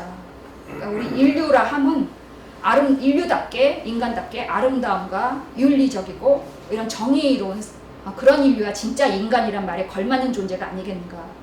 그러니까 그렇게 설사 비관적이라 하더라도 우리가 그렇게 살다 죽어야 되지 않냐라고 저는 항상 주장을 합니다. 그래서 뭐 이렇게 일회용 컵 안 쓰는 문제 이런 것도 되게 중요한데 내가 정의로운 사람으로 살아가느냐 아니냐라고 하는 것이 그 근본적인 마음가짐이 저는 생태 시민의 중요한 자질 중에 하나다라고 생각을 합니다. 제가 말씀드린 대로 지구온난화에 책임이 없는 우리의 후손이 우리로 인해 희생자가 된다고 하고요. 그래서 이거를 세대 간 정의라고 해요. 그러니까 우리가 한 세대 내의 정의는 어차피 우리가 이렇게 나쁜 짓 한 사람 벌 받고 해결이 돼요. 근데 세대 간 우리 세대가 지은 죄가 이후 세대로 인해서 희생이 되니까 이건 세대 간에는 정의라고 얘기를 하기도 하고요. 또 국가 간 부정, 공간적으로도 그래요. 그러니까 알래스카에서 그 생태를 해치지 않는 그런 원주민들이 서구 선진국에서 마구 소비를 해야 되는 거로 인해서 그들이 희생이 된다는 거죠. 그랬을 때 이건 공간적 부정의가 되죠. 그래서 그 국가 간 부정의가 된다. 그 원인을 제공하지 않은 지역이 원인 제공 지역으로 희생되는 그래서 무엇보다도 이 생태 문제는 정의의 문제다라고 제가 이야기하고 싶습니다. 그리고 또 하나 제가 아까 저는 이제 비관하지 않는다라고 했는데 제가 잠깐 설명을 드렸었는데요.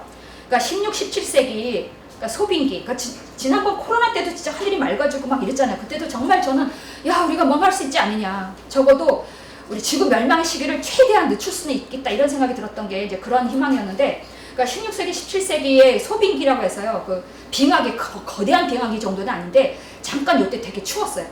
조선왕조실록에도 보면 이런 기록이 보시면 어쨌든 잠깐 요때 되게 추웠는데 이때 어떤 일이 벌어졌느냐. 그러니까 여러 사실 자연적 원인도 있어요. 자연적 원인도 있는데 그 중에 한 원인도 뭐냐면은 경작지가 숲이 돼버렸어요. 경작지가. 그래서 이산화탄소가 줄었어요. 근데 근데 그 원인은 좀 사실 좀 비극적이에요. 바람직한 그 원인은 아니에요. 그러니까 당시 6천만 명 정도로 세계 인구의 10%를 차지했던 아메리카 원주민들이 있었는데요. 그러니까 유럽인들이 들어오면서 죽이기도 하고 또 죽임과 동시에 유럽인들이 갖고 들어온 질병이 있었거든요. 그러니까 원주민들이 질병이 있는 게 아니라 오히려 유럽인들이 질병이 훨씬 지저분한 게 많았어요. 그러니까 오히려 그 깨끗한 지역에서 이 원주민들이 더 깨끗한 그런 사람들이에요. 근데 유럽인들이 들여온 질병으로 100년 만에 500만, 600만으로 줄었어요. 그 인구가 10분의 1로 줄은 거죠. 근데 이때 인구 자체가 그렇게 많지는 않았기 때문에 굉장히 큰 인구가 줄어드는 거예요. 근데 이때 프랑스 면적 크기의 경작지가 숲하고 초원으로 다시 변했대요. 변해서 대기 중의 이산화탄소가 감소돼서 소빙구로 이어졌다는 그런 연구 결과가 있습니다. 근데 이것이 전적인 원인이다면 결코 말을 할 수는 없을 것 같아요. 이게 한 원인이 된 거예요. 그러니까 산소가 늘어나고 이산화탄소가 줄어든 한 원인이 되었다. 그러니까 이거를 보면 인류의 그 역량으로도 얼마든지 우리가 그 탄소를 절감할 수 있다라는 걸 알 수가 있습니다. 당장 우리가 생각할 수 있는 게 뭐예요? 밀림을 늘려야겠구나 이 생각을 할 수 있는 거잖아요. 밀림을 빨리 늘려야 돼요. 그리고 또 하나는 댐 있잖아요. 그러니까 인간의 영향력이 얼마나 큰가라고 하는 거를 제가 이게 리버라고 하는 그 다큐 영화가 있어요. 한번 꼭 보시길 바라는데요. 그때 이게 울주에서 산악영화제라고 했는데 제가 거기서 봤거든요. 리버라고 하는 영화인데 너무 아주 아름답고 우리에게 시사점이 큰 그런 다큐 영화인데요. 거기서 이제 댐 관련된 얘기가 나와요. 댐. 지금 전반적으로 댐은 부수자라고 하는 거로 나아가고 있거든요. 댐으로 결코 물론 우리가 그 가뭄하고 홍수를 조절하는 기능도 있는데 어쨌든 사실 홍수로 인해서 넘치면 사실 그 주변 지역이 범람하면서 또 비옥하게 되는 그런 효과가 있는 거잖아요. 그래서 원래대로라면 우리 원래 그 옛날 전통적인 우리 그 조상들이 했던 방식으로 하면 해변이나 강가에서는 사람들이 안 살아요. 원래 살지 않는 거. 그리고 이렇게 안전한 데 살고 그렇게 해서 이제 범람해져서 이제 비옥해지면 거기서 논이나 밭을 할 수는 있지만 어쨌든 그런 방식이 좋지 않겠나라고 생각하는데 왜냐면 지구상에 댐을 하도 많이 세워놓으니까 지구의 자전이 늦어졌대요. 저는 이거 되게 쇼킹한 것인데, 그러니까 지구의 공전, 자전 이런 거는요 정말 절대적인 자연 법칙 같잖아요. 근데 지구의 자전이 느려질 정도면 때문이네. 인간의 힘이 얼마나 큰 건지 저는 새삼 느꼈고, 댐을 부시면 자전이 회복되는 거잖아요. 자전 속도가 회복되는 거잖아요. 그러니까 그만큼 인간이 망친 만큼 인간이 이걸 사실 회복만 시켜놓으면 얼마든지 되돌릴 수 있겠다 이런 생각을 정말 해보게 됩니다. 공해 탄생, 그러니까 연세 있으신 분은 공해란 말을 잘 알으실 거예요. 저도 옛날에 공해 많이 들었거든요. 근데 요즘 특히 많이 안 쓰는데요. 공해 탄생 역사적인 얘기를 길게 말씀은 안 드릴게요. 이거 그냥 단순히 어떤 지식과 관련된 그런 내용이니까요.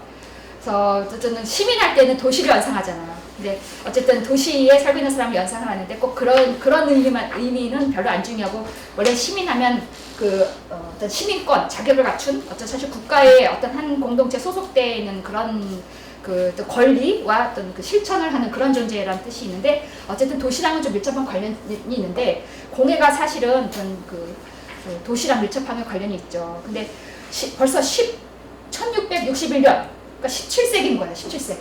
제가 이것도 사실은 우리가 인간이 할 수 있는 일이 많다라는 거를 말씀드리고 싶어서 얘기하는 건데요. 17세기 우리나라 조선시대잖아요. 조선시대, 조선 중기 그때인데 이때 공해란 말이 만들어졌다. 얼마나 이게 오래된 건지 우리가 상상할 수가 있죠. 존 이블린 이 사람은 그렇다고 되게 그 진보적인 사람도 아니에요. 왕당파고 그 왕 주변에 있으면서 그 정원 가꾸기에 관심 많다 그런 사람인데요. 존 이블린이요. 뭐 네이버에 검색하면 또 쭉 이슬라미즘 보고서도 내용이 많이 나오고 그래요. 그때부터 벌써 그 뭐라고 얘기했냐면은 런던이란 도시가 멀리서부터 벌써 런던인지 알겠더라. 런던의 특이한 런던 냄새가 난다. 그 런던의 하늘은 뿌옇다. 그래서 완전히 이때부터 런던이 너무너무 그 공해로 어쨌든 심각한 그런 도시가 이미 돼 있었던 거예요. 그러니까 그때 근데 그래서 왕이 석탄 사용 금지를 그때. 그러니까 지금 하는 얘기를 벌써 그때 했던 거예요. 석탄 사용을 금지하는. 뭐 시커먼 연기 계속 나오니까. 근데 다른 대안이 없었어요 그때. 그래서 금지시켰지만 다시 쓸 수밖에 없었다라고 하는 거죠. 그 계속 이어진 거죠. 뭐 산업화하고 뭐하고 공장 들어서 계속 이어진 거죠. 그래서 결국 비극적 사건이 엄청난 비극이 벌어지는데요. 런던 스모그라고 해서 이 사건이 아주 큰 사건입니다. 1952년 겨울의 사건인데요. 전 이렇게 엄청난 사건이 있었는데 나는 왜 몰랐지? 이런 생각이 들었는데요. 생각해보니까 이때 우리 한국전쟁 흉물이에요. 우리 막 죽어가니까 뭐 이런 거 신경 쓸 겨를이 있겠나 싶어. 이런 뉴스가 눈에 들어왔겠어. 이런 엄청난 뉴스가 있는데. 근데 우리도 한국전쟁 사실 6.25 전쟁 아시겠지만 끝에 가서 더 많은 사람이 죽어요. 종전이 안 되면서. 그때 죽고 죽이고 휴전선 좀이라도 하려고 뭐 휴전은 안 되고 그때 제일 많이 죽는데 저 1950여 년이 이래저래 되게 비극적인 해구나 이런 생각이 들었습니다. 근데 이 겨울 사건인데요. 이제 한계에 도달한 거죠. 계속해서 석탄 사용하고 이러면서 한계에 도달했는데 그때 며칠간 지속된 스모그로 통행이 불가능할 정도가 되고요. 우리 스모그란 말을 우리 요즘도 쓰는데 이때도 있었고 열차가 막 충돌이 앞이 안 보여서 그 정도로 하늘이 뿌연 거예요. 그리고 구급 환자 수가 아까 공기만 들여마셔도 쓰러진 거죠. 이제 더 이상 못. 그래서 구급 환자 수가 평소에 4배에 달았고요. 실에서 그냥 갑자기 쓰러진 사람이 생기는 거예요. 근데 중국에서 그랬다는 얘기도 들은 것 같아요. 그때 뭐 중국 대교에 뭐 어쨌든 그 정도가 됐던 거죠. 그래서 1952년 12월 4일부터 13일까지 스모그에 의한 사망자가 2,800명을 넘었고 그 다음 주에도 1,200명 이상이 사망하고 그러니까 불과 며칠 만에 스모그로 4,000명의 시민이 사망한 거죠. 이듬해 2월 중순까지 추가로 8,000여 명이 사망해서 엄청난 대학살 사건이 일어나는 거죠. 그 공해에 의한 이런 사건이 있었던 거죠. 그러니까 이런 걸 거치고 나서 이제 깨달은 거죠. 그러니까 얼마나 충격적 요법이 있어야지 사람들이 생태 문제에 관심을 갖는가. 저 이런 반상을 해요. 근데 영국, 뭐 프랑스 선진국도 지금 다 맑아졌잖아요. 그러니까 이게 다시 공해 산업을 제3세계 때 이전했을 거예요. 자기네들은 잘 살자고. 우리도 받아들였어요. 우리도 사실 일본의 공해 산업 받아들이고. 그러니까 그들은 먹고 살아야 되니까 공해 산업이라도 받아서 경제 성장을 해야 되니까. 그러니까 사실 이들이 맑아진 건 다른 나라 제3세계 가난한 나라 때문인데 이렇게 충격적인 일이 있고 나서야지 정신들을 차리게 된 그런 사건들이 있었다라고 하는 거죠. 근데 런던 한 사례고요. 똑같은 것들이 미국의 예를 들어 피츠버그나 전 세계적 산업도시에 똑같은 일이 일어나요. 런던뿐만이 아니었어요. 근데 런던이 아시겠지만 영국이 아시겠지만 가장 먼저 산업화된 국가잖아요. 그러니까 먼저 가장 이런 그 충격을 받은 거죠. 그리고 무엇보다도 사실 전쟁, 아까도 제가 뭐 전쟁 얘기 많이 했습니다만은 공기는 그렇고요. 토지오염은 전쟁이랑 관련이 있다. 그러니까 2차 대전 겪고 나서 그러니까 사실 우리 전 세계는 제가 보기에는 그러니까 군산업, 전쟁이 끊이지 않는 이유는요. 전쟁으로 이득 보는 세력이 있기 때문이에요. 그러니까 군수물자 만드는 큰 공장들, 이런 공장들. 그런 것과 특히 미국 같은 경우는 군산복합체라고 했고요. 군대 산업, 권력 이런 것들이 가장 꽉 잡고 있다라고 그렇게 얘기를 하고 있는데요. 그러니까 2차 대전 때 탱크 만들고 막 이랬을 거잖아요. 그 전쟁 끝났잖아요. 그러니까 더 이상 탱크를 못 만들어요. 그러니까 이들 산업이 어떻게 되느냐. 그러니까 이 농업으로 들어가요. 농업으로 들어가서 대대적인 그 기계화가 됩니다. 그리고 화학무기 같은 것도 이제 농업에 쓰여지는 거예요. 그래서 그 산업이 계속 자기의 그 기업의 이익을 유지하기 위해서 결국은 토지를 오염시킨 건데, 그러니까 탱크 만든 기술이 농기계 제조에 쓰이고, 화학무기 개발에 사용된 지식이 화학비료, 살충제, 제초제로 쓰입니다. 심지어는 우리가 이제 항암 치료 받잖아요. 항암 치료 받고 여러 가지 화학 치료를 받는데, 물론 아주 요즘은 아니겠습니다만 어쨌든 최초 무슨 얘기였으면 전쟁 재고물자 쓰려고 한다 이런 얘기도 있었어요. 그러니까 즉 코로나랑 관련해서 의학협회 어떤 의료계 뭐 이런 것들이 사실은 다 우리 인간들은 마루타인 거예요. 다 마루타. 우리 다 그거 기업에 희생되는 사람들이지. 심지어는 뭐 의사는 수술 받지 않는다 이런 책도 있는 거 아시죠? 의사들은 자기들은 잘 안 하려고 다 아니까. 왜 안과 의사들이 다 안경 쓰고 있냐고요. 다 우리 뭐 눈 다 하라고 하면서. 저 사실 백내장 왔는데 백내장 수술 안 받거든요. 근데 안 받길 잘했다는 생각이 드는 게 요즘 백내장 아시죠? 그 실손보험에서 뭐 하지 않아도 될 거를 시킨다. 저는 일단 좋은 의사들이 있는 반면에 일단 의사들하고 보험업체하고 이거하고는 그 책을 읽어보세요. 의사는 수술 받지 않는다는 책 있거든. 그런 종류의 책이 많이 있습니다. 그러니까 우리가 달리 건강해질 수 있는 게 되게 많은데 코로나 마찬가지. 백신에서 얼마나 돈 벌게요 이번에. 이게 되게 공포심을 유발시켜서 하여튼 여러 가지 그런 것들이 있을 것 같아요. 근데 그렇게 쓰였다. 항암제도도 쓰이고 막 그렇게 이렇게 농업에 쓰였습니다. 그래서 대량 과잉상진 갑자기니까 소규모 경작을 하다가 기업적으로 큰 농지를 하게 된 거예요. 그러니까 농산물이 넘잖아요. 그러니까 이거 팔 때가 또 필요하잖아요. 못 팔아. 그러니까 들어온 게 또 축산업이라는 거예요. 그래서 그 아까운 농작물들을 가축 먹이로 줘. 그러다 보니까 또 소를 엄청 길러요. 소를 엄청 기르니까 또 소고기 팔아야 돼요. 지금 현재 미국산 소고기 수입 1위국이 우리나라예요. 그러니까 뭐 옛날에 뭐 광우병 뭐도 있었으니까 그건 논의를 하고요. 일단 그렇게 많이 우리나라가 고기를 많이 먹고 있어요. 이게 다 이제 남아도는 과잉돼.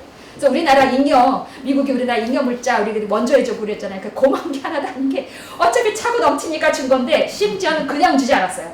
우리나라에게 한국 원조 식량을 주면서 그 수입금의 대부분을 미국산 무기를 사라고 해요. 그러니까 다시 돌아가는 거예요. 다시. 그러니까 무기 기술이 농업 기계화를 되고요. 그로 인해서 곡물이 대량 생산되니까 그거 우리한테 주고 다시 미국산 무기를 사라고 하는 거예요. 우리나라 지금 미국 무기 지금 수입이 엄청나요. 지금 뭐 과거 문재인 정부, 노무현 정부 때도 다르지 않았어요. 굉장히 미국산 무기를 많이 삽니다. 물론 우크라이나 전쟁, 북한 문제에서 이건 또 다른 쟁점이 되니까 지금 말씀드리긴 조심스러운데 제일 좋은 안보는 저는 평화인 것 같아요. 무기를 살 필요가 없게 되는 게 가장 좋은 안보인 것 같은데 뭐 이 점은 논외니까 어쨌든 평화랑 생태는 밀접한 관련이 있다. 이런 점입니다. 그리고 사회주의, 자본주의 그렇다 치고 기업의 이익을 위해서 자본주의 그렇다. 사회주의는 어떠냐? 똑같아요. 자본주의랑 경쟁이 되니까 똑같아요. 그러니까 중국의 경우는 이제 대약진 운동이라서 막 이제 농산물이고 뭐고 뭐 이렇게 경제 성장을 해야 되니까 이때 환경 파괴가 시작됐고요.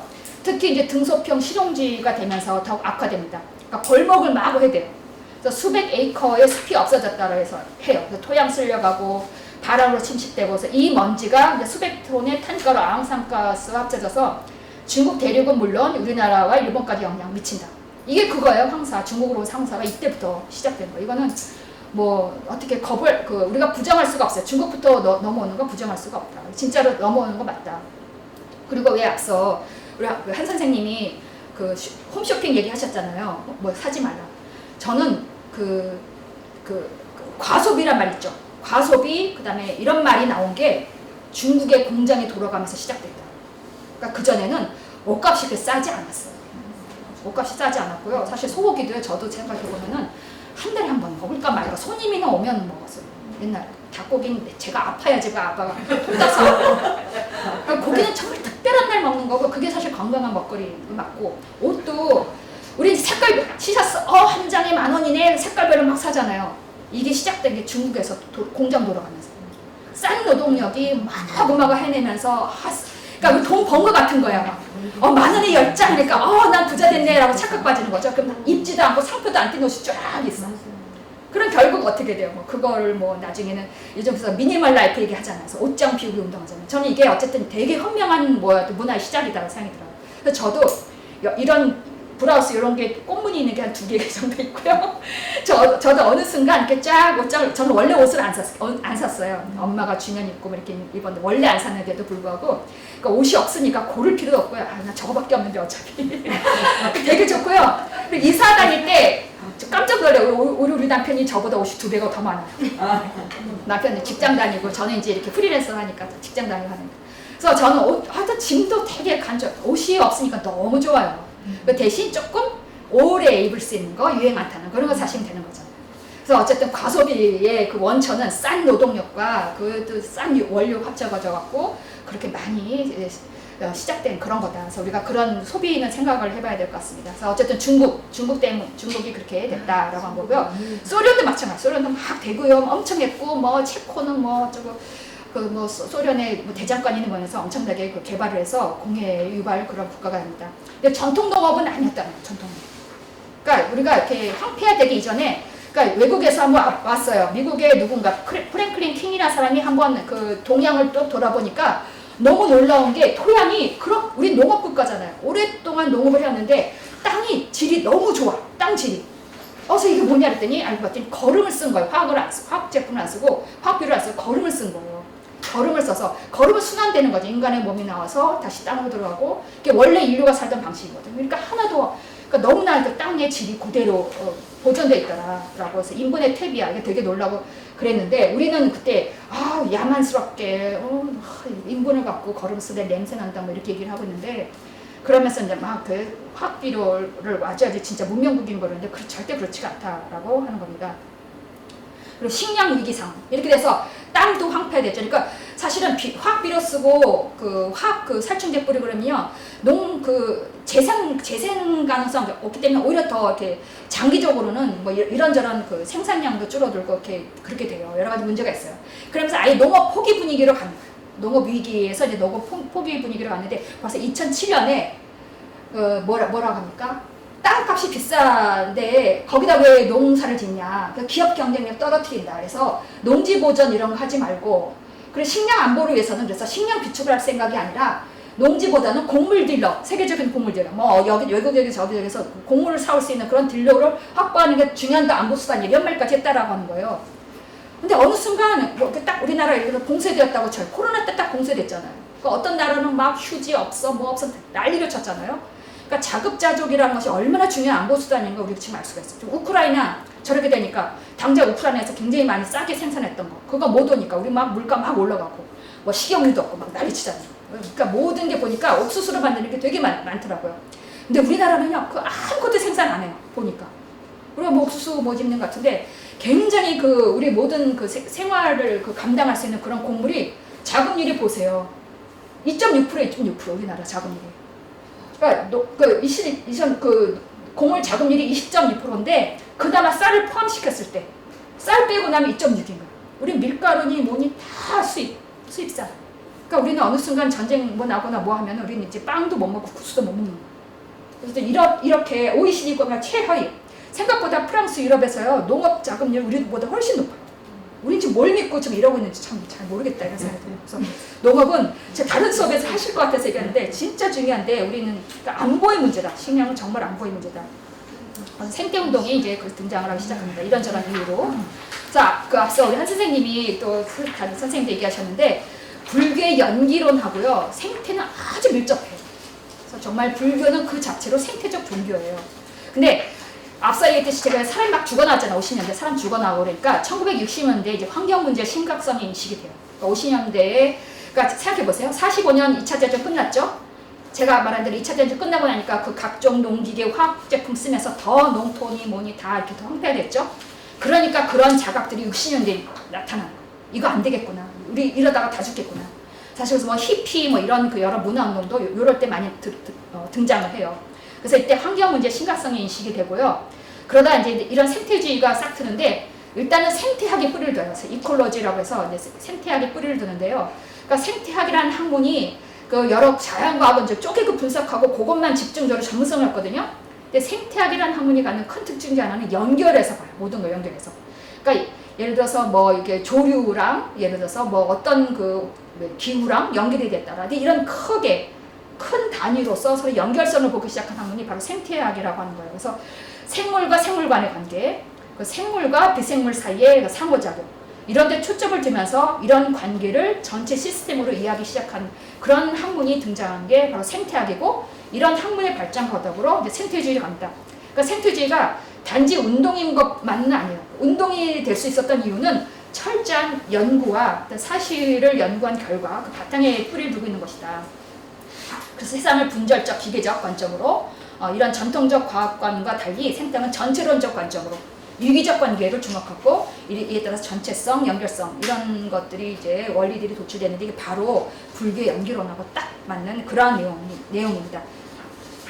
원전 사고도 이렇게 큰 영향을 끼쳐요. 그 원전 사고 특히 그 미국부터 그랬어요. 벌써 체르노빌 이전에 1979년 미국에서 방사능 누출 사고 생기니까 깜짝 놀라가지고 원전 반대 운동이 일어나고요. 그 이후 30여 년간 미국에서 원전 건설이 중단돼요. 옛날에 그랬어요. 그래서 그리고 1986년에 체르노빌 이게 엄청난 사건이죠. 이때 뭐 유럽까지도 그 영향을 크게 받았잖아요. 그리고 나서 전 세계 각지에서 반핵 시위가 이때 벌어져요. 그러니까 지금 원전을 우리가 지금 유럽에서 지금 EU에서 원전을 일단 사용하는 거로 이렇게 얘기가 됐잖아요. 그건 이렇게 이해를 하셔야 돼요. 그러니까 예를 들어 내가 암으로 지금 당장 죽게 생겼는데 제가 아까 뭐 항암 문제가 있다고 했지만 내가 당장 죽게 생겼는데 어차피 죽을지도 모르면 항암을 해야겠어요? 안 하겠어요? 당장 사실 하잖아요. 그러니까 건강한 사람은 절대 해서는 안 되는데 어차피 너무 죽을 것 같으니까 당장 살려야 되니까 위급한 순간에 과도기적으로 긴급하게 쓰는 그러한 용도로 생각하셔요. 지금 탄소 배출이 너무나 지금 뭐 얼마나 할 때더라 티핑 포인트가 니까 우리가 지금 전 세계 멸망하기 바로 직전인 상태니까 이걸 짧은 순간에 빨리 되돌리자라고 한 차원에서 우리가 다른 연료, 대체 연료가 없기 때문에 잠깐 쓰는 거지 절대로 정답이 아니다. 그리고 문제는 정말 안전해야 되고 여러 가지 그 제한 조건이 많이 달렸더라고요. 굉장히 안전해야 되는데 그 안전하기가 쉽지는 않아요. 근데 어쨌든 지금 과도기적으로 잠깐 정말 불가피하게 써야 되는 그런 상황인 것이고 이 체르노빌 같은 또 이런 큰 사건이 나면 또 그제서야 정신 차리겠죠. 어쨌거나. 그래서 빨리 우리는 어쨌든 빨리 생태를 회복시켜서 원전을 안 써야 되는 상황이 돼야 되는 거예요. 정답은 그런 상황으로 가야 되는 겁니다. 그래서 이때 전 세계적으로 녹색당이 굉장히 크게 부상해요. 녹색당이 크게 부상을 해서 특히 독일 같은 경우는 녹색당이 이제 집권까지 하게 되는 거죠. 집권을 하게 되고 이제 환경 문제가 이제 이제 막 크게 대두가 되고 됩니다. 그래서 녹색당이 제가 얘기한 대로 이런 환경보호, 핵폐기를 목표로 환경단체들이 연합해서 이제 체르노빌 핵사건 때문에 녹색당이 의회 진출이 되고요. 집권까지 성공하는 그런 놀라운 그런 것을 보여줍니다. 그래서 녹색당에서 추구하고 있는 정책을 보면 물론 우리나라 녹색당도 열심히 하고는 있는데 그러니까 그 전에 이게 1990년도에 이제 녹색당이 쓰고 있는 여러 가지 강령들을 보면은 어쨌든 정치적 입장을 대변하는 거니까 생태 시민으로서 어떤 입장을 가져야 되나라고 하는 걸 좀 참고할 만한 거 있어서 조금 말씀을 드려보면요. 우선 독일 녹색당도 여성운동, 평화운동, 인권운동 이런 것들을 같이 가요. 이게 같이 갈 수밖에 없는 그런 운동이 됩니다. 민주주의 강조하고 폭력을 배제하려고 하고 뭐 이런 측면이 있습니다. 그리고 또 하나 이제 자유라고 하는 것과 또 개인의 문제를 얘기를 하고 있는데요. 그러니까 저는 좀 이렇게 너무 과거로 돌아가자. 우리가 전기도 쓰지 말고 뭐 이렇게 아무런 일회용품도 쓰지 말고 과거로 돌아가자라고 말하기는 사실 좀 어렵잖아요. 그랬을 때 좀 더 현실적인 얘기를 하는 것이 이제 생태 시민이라거든요. 그러니까 생태 시민을 얘기할 때 공동체성과 좀 이렇게 비교를 해서 말씀하시는 분이 있어요. 그 공동체성을 강조하면은 좀 더 우리의 정통적이고 이제 그런 관계를 얘기하고 생태 시민은 좀 현대적으로 우리가 할 수밖에 없는 기술도 좀 써야 되고 뭐 이런 것들을 얘기를 하고 있는데 그래서 좀 이렇게 약간 좀 이렇게 현실적으로 얘기를 할 수 있는 부분이 있는데 우선 개인화되는 얘기를 해요. 개인화가 되는 건 어쩔 수 없다. 요즘 그러니까 1인 가족 늘어나고 뭐 이런 거 있잖아요. 그거를 나쁘게만 보고 보거나 뭐 이럴 수는 없는 상황인데 개인화에 주목을 한다. 개인화에 주목을 하는데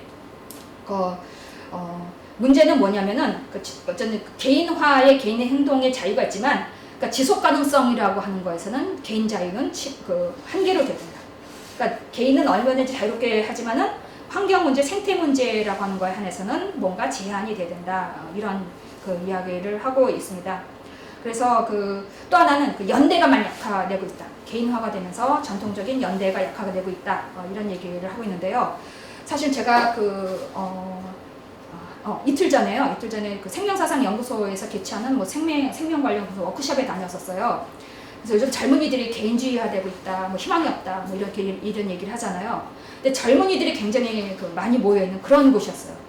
근데 저는 굉장히 큰 감동을 받고 왔어요. 젊은이들한테 참 배울 게 너무 많고, 그리고 그들 나름대로의 어떤 그 자발적 공동체를 영위하면서 있는 그런 것들을 봐서 굉장히 감동을 했는데, 그러니까 한 마을에 어떤 공동체를 꾸렸어요. 지금 뜨지 있는 분이, 뭐 제가 이름까지 얘기하면 많이 좀 아시는 분이 김단이라고 하는 분이 힘을 해놨는데, 자기가 그 아버지로부터 물려받은 그 넓은 땅이 있는데 그거를 이제 협동조합, 공유지로 아예 해버리고 청년들을 같이 농사도 같이 짓고 어디 가서 같이 또 맥주도 만들고 되게 즐겁게 청년들이랑 그렇게 사는 거예요. 그래서 이익은 똑같이 나누고 그런 것들을 하시더라고요. 근데 그런데 관심 갖는 청년들이 꽤 많고요. 우리 되게 느낌이 멋져요. 멋지고 유쾌하고 즐겁고, 그래서 대단히 좀 희망적이다 이런 전 생각을 해봤습니다. 그래서 젊은이들이 아주 이기적이고 자기밖에 모르고 이건 답이 안 되고요. 저는 엄밀한 저는 엄밀히 말하면요, 새로운 세대일수록 더 진화됐다고 저는 믿어요.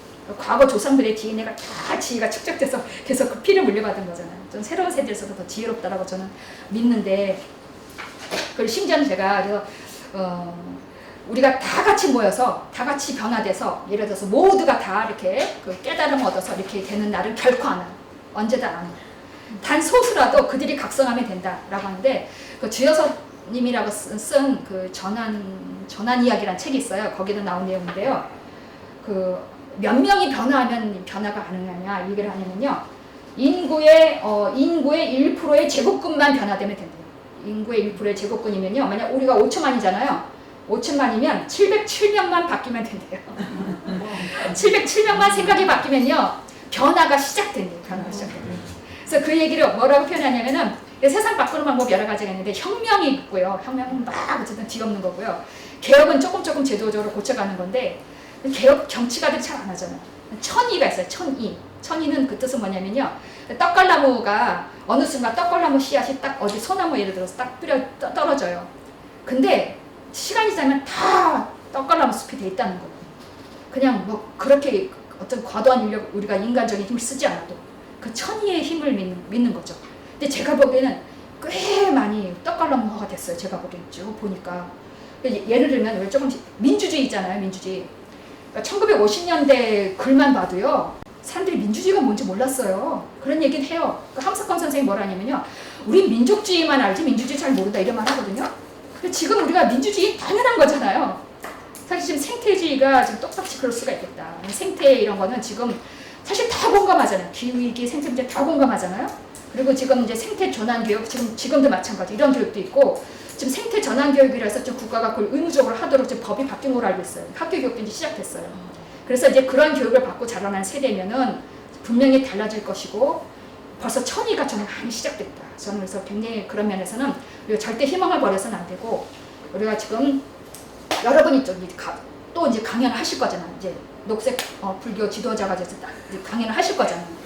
벌써 이게 떡갈나무 도토리가 벌써 몇 명이냐고요. 이게 뿌린 거예요. 그래서 여러분이 또 뿌리고 이렇게 되는 거죠. 저는 그런 점에서 이제 일정 정도 많이 이렇게 돼가고 있다. 그래서 저는 그런 점에서 희망을 갖고 있기 때문에 전 미래 세대에 대해서 그런 면에서 좀 더 낙관하는 측면이 있습니다. 그리고 민주주의에 대해서는 다양한 민주주의가 없다 이런 얘기를 하고 있고, 또 평화 이런 얘기를 하고 있고요. 녹색당에 대해서 좀 얘기를 제가 해보려고 했는데 좀 나중에 해야 될 것 같아요. 소유는 여러 가지 형태, 협동조합 소유 뭐 이런 소유 가고 있고요. 그리고 제가 말씀드린 대로 일자리는요, 우리 생태 경제가 일자리가 훨씬 더 많아요. 참 제가 이 얘기도 하고 싶어요. 그러니까 지금 사실 그러니까 원전으로 가기까지 우리가 인류가 지금 반성해야 되는 건 뭐냐면, 굉장한 여러 가지로 에너지를 쓸 수 있는 방식이 있었는데 연구가 안 된 거예요. 유럽은 좀 됐어요. 유럽은 재생에너지 꽤 많이 됐잖아요. 심지어 어느 게 있냐면요, 우리 몸이 있죠, 몸. 이 체열 갖고 그러니까 꼭 우리가 태양열도 좀 문제가 많다잖아요. 그 태양 그거 판넬도 문제가 많고 풍력도 많다고 하잖아요. 근데 그것만 재생에너지가 아니에요. 굉장히 많아요. 당장 내 몸이 내 에너지. 우리 여럿이 쓰면 되게 덥잖아요. 좀 덥잖아요. 예를 들어서 에어컨 끄면 엄청 더워요. 이 에너지를 우리가 낭비하고 있다는 거예요. 그래서 스톡홀름 중앙역에 보면은 체열 난방을 해요. 체열 난방을 해서 그 난방을 갖고 물을 끓여서 막 나누죠. 심지어. 그리고 파리 지하철도요, 거기서도 또 체열. 제가 어디 듣기로는 비행기가 비행기가 석이 없이 떠요. 그 조종사의 그 체온만 갖고. 그리고 뭐 일본 어딘가는 이렇게 다니잖아요. 뭐 사거리 다니잖아요. 이게 다 에너지가 쿵쿵쿵 내는 게 이거 갖고 뭐 전등 밝히고 다. 이게 얼마든지 가능한 거예요. 이 연구를 빨리 해야죠. 그래서 이 연구하는 일자리가 늘어나야 된다. 이게 얼마나 고급 일자리예요. 이 연구를 해야 되니까. 이거에 왜 투자를 안 하고 왜 과거에 옛날 거를 쓰려고 하는가. 이거 빨리 해야 된다. 그리고 그 원전이나 그 뭐 밀양, 석탄 다 마찬가지인데 그 원거리 전력이죠. 원거리죠. 그러니까 근거리 전력이 중요해요. 바로 그 지하철만 해도 이게 지하철이 쌩 지나가죠. 쌩. 그 바람이 엄청난데 그거 갖고도 되게 할 수 있는 게 많다는 거예요. 그 풍력이죠. 진짜 쌩 들어오면 그 바람. 그거 갖고 계속 들어오잖아요. 배럼. 그 바람. 그거 갖고 왜 우리 그걸 버려요? 그걸 버리면 안 되는 거예요. 그래서 그 원거리 에너지가 문제가 뭐냐면 우리가 저기 밀양에 송전탑 세우고 난리 났잖아요. 그때 그 멀리서 왜 지금 다 서울로 오는 거잖아요. 서울 전기 쓰게 하자고 멀리서 다 오는 거잖아요. 오는 동안 60%가 이미 소비가 된대요. 오느라고. 예를 들면 이제 석유를 갖고 오는데 뭐 예를 들어 100톤을 갖고 오면은 이미 오면서 60톤을 쓴다는 얘기예요. 얼마나 이게 낭비적인가. 그래서 바로 내 옆에 이렇게 얼마든지 에너지화 할 수 있는 게 많은 게 저는 살도 빼지 말라고 그러죠. 그래서 애들한테. 왜 살을 빼려고 헬스에 가서 전기를 쓰느냐. 헬스 전기 펑펑 나오고 헬스 클럽 전기 그 무슨 머신 있잖아요. 그거 왜 하느냐. 그 전력을 생산하는 그 자전거 있죠. 그걸 빨리 많이 해서 그 스마트폰 같은 거 거기 충전해서 막 내가 내 살을 에너지로 써야지. 이 아까운 살을. 저는 그래서 저도 살이 좀 뱃살이 많습니다만 이게 다 내 에너지잖아요. 이 에너지를 노동으로 써야지. 지금 청소라도 해라 이렇게. 청소라도 해서 전기 청소기지만 청소라도 해서 내 살을 써야지. 왜 살을 빼냐. 그래서 제가 왜 먹고 토하는 사람 있죠. 먹고 토하고 하잖아요. 살 빼는 거 똑같은 거예요. 먹고 토하는 거는 뭐가 달라요? 내가 찌운 살을 내가 그런 식으로 빼는 게 먹고 토하는 것보다 더 해로워요. 전기 쓰니까. 저는 그렇게 생각해요. 그래서 살을 써야지 왜 빼냐. 그렇게 얘기하고 싶거든요. 그러니까 제 말은 뭐든지 에너지라는 거예요. 내 몸이 모든 에너지라는 거예요. 그래서 그렇게 아이디어를 써야지. 그래서 저는 집집마다 그 헬스장 가지 말고 발전 자전거를 해서 그걸로 세탁기도 돌리고 모두 돌리고 내 몸을 써서 전력을 생산할 생각을 해야지. 그러니까 그런 거를 이제 아이디어를 빨리 저는 해결된다라고 이렇게 생각하니까. 그래서 굉장히 사실 고수준, 고차원의 일자리가 되게 늘어날 가능성이 있다라고 하는 거예요. 생태 경제 일자리가. 근데 이런 얘기를 독일 옥색단도 중요한 거고요. 그리고 교통, 어차피 이거 이동을 해야 되잖아요. 이동을 하면 그 도로 있죠. 도로, 차나 비행기 절대 하지 말고 그나마 기차가 낫대요. 그나마 기차가 좀 더 친환경적인 거다. 그래서 기차를 이용하시라는 거고, 제일 좋은 건 자전거죠. 근데 자전거를 사용하려면요, 파리도 이미 그렇겠죠. 차가 못 들어오게. 그러니까 그게 15분 도시라고 해서 사실 이게 사회주의 도시예요. 사회주의 도시. 우리가 북한을 많이 욕하는데 북한은 마이크로 디스트리라서 북한에 에너지가 없잖아요. 근데 일찌감치 그러니까 사회주의 좋은 거면 착취를 싫어하기 때문에 도시가 농촌을 절대 착취하면 안 된다. 이 생각도 있어요. 그래서 도시 안에 농촌이 있고 농촌 안에 도시가 있어서 먹거리도 다 그 안에서 해결되고, 그러니까 직장, 학교, 쇼핑 뭐 다 걸어서 다 다닐 수 있게. 근데 이게 박영선 지난번에 시장이 20분 도시 얘기했고 유럽에서는 15분 도시라고 하고 15분 내에 다 해결되는 거예요. 그러니까 걸어 다니니까 살도 빠지고 그리고 다 근거리에서 오니까 어쨌든 그 탄소가 완전히 줄어들 수가 있어요. 이 좋은 것들이 너무나 많은데 우리가 이걸 잘 실천을 안 하죠. 그래서 제일 중요한 거는 자전거, 그래서 자전거 도시를 만드는 거다. 그래서 파리도 좀 그렇게 나아가고 있다고 얘기 들었습니다. 그리고 기술 같은 것도 이렇게 친환경 기술을 빨리 만들어서 이렇게 하자. 그래서 제가 말한 대로 원자력이나 다른 이런 큰 발전소는 이렇게 집중되는 그런 그건데 아까 말한 대로 분산 에너지, 빌딩 바로 옆에 그것도 있대요. 빌딩과 빌딩 사이 바람이 확 되게 빌딩 바람이라거든요. 그 바람도 쓰라고 하는 거예요. 그래서 그 바람을 써서 그 빌딩에 그 에너지를 넣어라. 그래서 이런 걸 빨리 우리가 개발을 하고 연구를 해야 된다. 이런 얘기를 하고 있습니다. 그 동물 보호 이런 것도 당연히 되고 있고요. 그렇습니다. 그래서 어쨌든 녹색당은 이러한 점이 있다라고 얘기를 하겠고요. 그래서 어쨌든 다른 날도 이렇게 생겨나고 있다라고 하는 겁니다. 그래서 생태 시민성 이론, 그러니까 생태 시민성이라고 하는 그 개념으로 이론이 생겨나기 시작했는데요.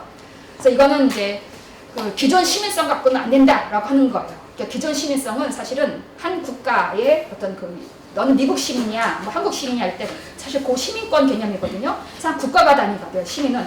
근데 이미 그 자본과 노동이 이제 국경을 넘나들고 있고 특히 환경 문제는 국경을 넘나들잖아요. 그래서 기존의 시민성 갖고는 안 되겠다 이런 그 생각을 하게 된 겁니다. 그래서 지구 시민이다, 세계 시민이다 이런 얘기가 나오는데 1990년대 중반부터는 생태 시민성이 새로운 유형의 시민성으로 떠오르기 시작했습니다. 그래서 스틴베르겐 같은 경우는 근데 이런 얘기를 해요. 그럼 왜 생태 주민, 생태 국민, 뭐 생태 백성인데 왜 하필 시민이냐 이런 얘기를 하는데요. 특히 이제 그러니까 주민은 두 가지에서 좀 이렇게 약간 비판을 받아요. 그러니까 저 계급 문제를 강조하는 분은 민중이라는 걸 개념을 좋아하시거든요. 그래서 민중적 것은 이제 시민은 좀 합법적인 거, 좀 타협적으로 보이고 좀 그렇게 보이나 봐요. 되게 투쟁을 좋아하시는 분들은 그래서 그런 거에서 이제 시민은 사실 타협적이고 그러니까 주민은 이제 공동체성, 내 지역성 이라는데 시민은 사실 좀 더 거대한 국가 문제, 세계 문제를 같이 얘기하니까 좀 그런 문제가 있는데 사실 그래서 계급하고 조금 달라요. 근데 시민이 사실 애매모호해서 사실은 얼마든지 계속 넓혀질 수 있는 그런 장점이 있어요. 시민 개념 자체가 딱 어떤 특정 집단을 얘기를 하지 않고 되게 그 범위가 애매한 게 오히려 시민 개념을 연대할 수 있는 개념이라서 되게 좋다. 여성운동이다 뭐다 했을 때 시민은 다 그 안에 포괄할 수 있는 그런 점들이 있어서 좋다라고 하는 거고요. 방법도 수단도 다양하게 쓸 수 있어요. 그러니까 민중적 방법들은 약간 투쟁적인데 시민적 방법은 뭐 대안을 얘기를 하기도 하고 때로는 뭐 정부랑 타협할 수도 있고 그래서 방법도 대단히 유용한 방법을 쓰는 것이 시민적 주체거든요.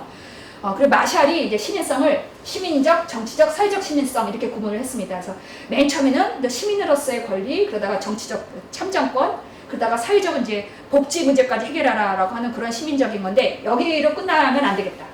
그래서 생태 시민성까지 나아가야 된다라고 이야기를 하고 있습니다. 그래서 세 가지 잡고는요, 그러니까 시민성 영역이 확대되는 거예요. 그러니까 맨 처음에 시민은 남성만이었어요. 남성.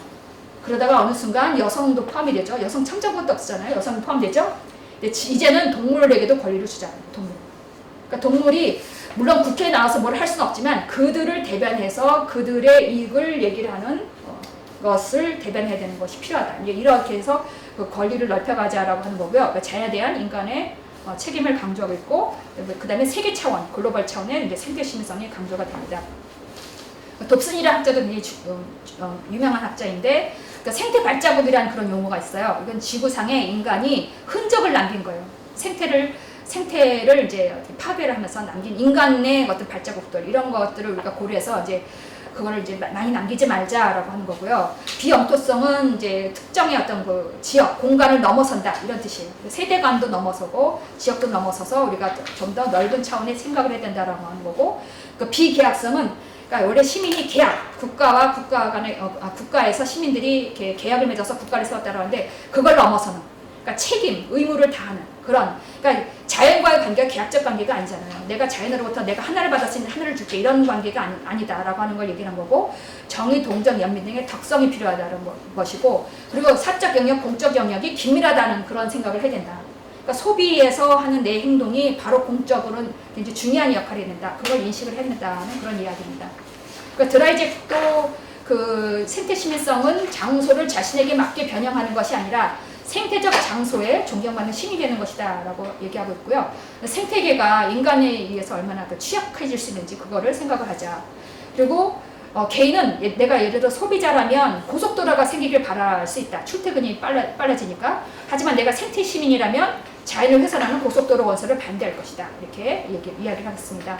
그리고 수기의 방식, 모여서 토론하고 그러는 방식, 그게 중요하다. 그리고 자연은 말을 할 수 없지만, 제가 알겠지 말을 할 수 없지만 그들의 신호를 보고 해석해서 그들도 이런 우리의 수비의 장애, 토론의 장애 있다라고 생각을 하고 참여시킨다는 마음으로 우리가 해야 된다라고 하는 것이 드라이잭의 이론입니다.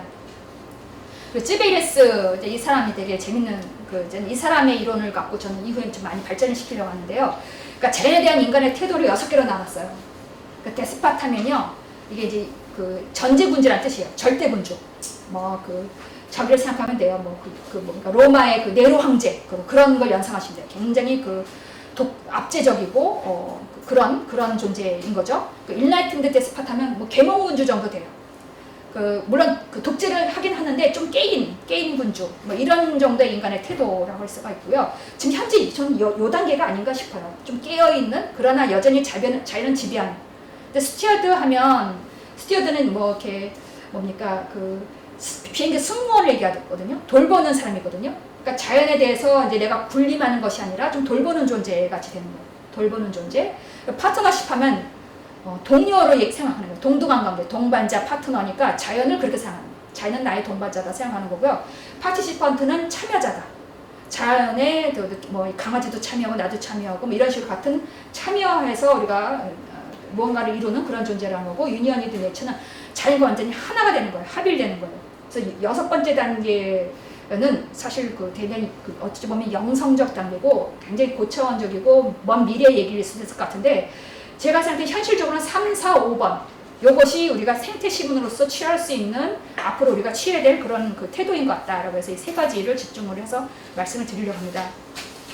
제가 스튜어드는 그래서요 집사라고 이름을 지어봤어요. 집사로서의 시민성이다. 그래서 스튜어드는 스튜어드십이란 요즘 새로운 리더십. 그러니까 여러분이 지금 이것이 생태 문제이기도 한데요. 여러분들이 이제 지도자로서 어디 갈 때 다른 인간을 대하는 태도로서도 굉장히 유용할 것 같아서 제가 같이 얘기를 하려고 해요. 여러분들이 이제 단체 일도 하실 것이고 그랬을 때 스튜어드십, 그러니까 요즘 얘기하고 있는 여러 가지 리더십이 있는데 스튜어드십으로서의 리더십도 많이 얘기하고 있거든요. 그래서 스튜어드십이 요즘 재조명되고 있습니다. 스튜어드는 제가 아까 드린 대로 비행기 안에 승무원인 거예요. 근데 승무원이 되게 친절하잖아요. 그리고 늘 살피잖아요. 저 손님이 뭐 하는 것 같다면 갖다 주고 이렇게 돌보고 살피고, 그러니까 딱딱한 매니저랑 달라요. 매니저는 딱딱한 관리자인데 굉장히 마음으로 이렇게 돌봐주는 그런 존재입니다. 그리고 이런저런 단체라면 예를 들어 간사, 회장은 아니에요.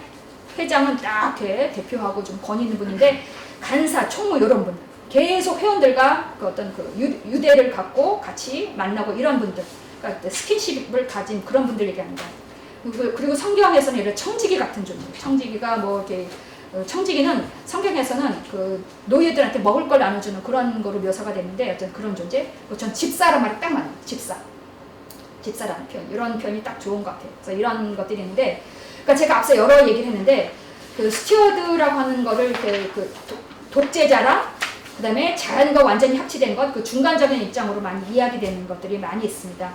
또 하나는 리더십 중에서 뭐가 있냐면은 서번트 리더십이라고 했어요. 이건 이제 하인 리더십이라고 해서, 그러니까 예를 들어 배를 타고 갔는데 그 말이 유래된 것이, 배를 타고 왔는데 심부름관 한 소년이 있었어요. 근데 그 소년은 막 다니면서 허드렛 일을 다 해주고요. 그리고 뭐 지루하면 노래도 불러주고 그런 소년이었는데 어느 날 그 소년이 없어졌어요. 없어지니까 갑자기 배에 있는 아무런 질서가 다 흐트러졌어요. 알고 봤더니 걔가 지도자였던 거예요. 그 소년이, 허드렛이라는 소년이 알고 봤더니 우리의 지도자였던 거죠. 그래서 서번트 리더십이란 말이 탄생하거든요. 하인처럼 보이지만 사실상 보면 그 사람이 우리를 지도했구나, 이런 리더를 했구나, 이런 걸 알 수 있다는 거예요. 근데 뭐 정치가들 맨날 여러분들의 뭐 종이 되겠습니다 이 표현 쓰잖아요. 사실 말은 어쨌든 서번트 리더십인 것 같이 말을 하는 거예요. 근데 스튜어드는 제가 보기에는 서번트만 해도 아래에서 봉사하겠다 그런 말인데, 저는 집사는 좀 옆에 서 있는 존재 같다. 옆에서 도와주는 존재 같다. 그래서 레디컬 헬프라는 책을 한번 보시면 어떤 종류의 리더십이 보이는가 한번 보실 수 있을 것 같아요. 굉장히 재밌고 저는 특히 복지 문제다 이런 거에서 대단히 감명을 제가 받은 그런 책인데요. 여기서 힐러리 코텀이라고 하는 활동가가 쓴 그런 책이에요. 거기서 보면 뭐라고 얘기하냐면요. 굉장히 문제가 많은 그런 집안들이 있어요. 집안들이 있는데,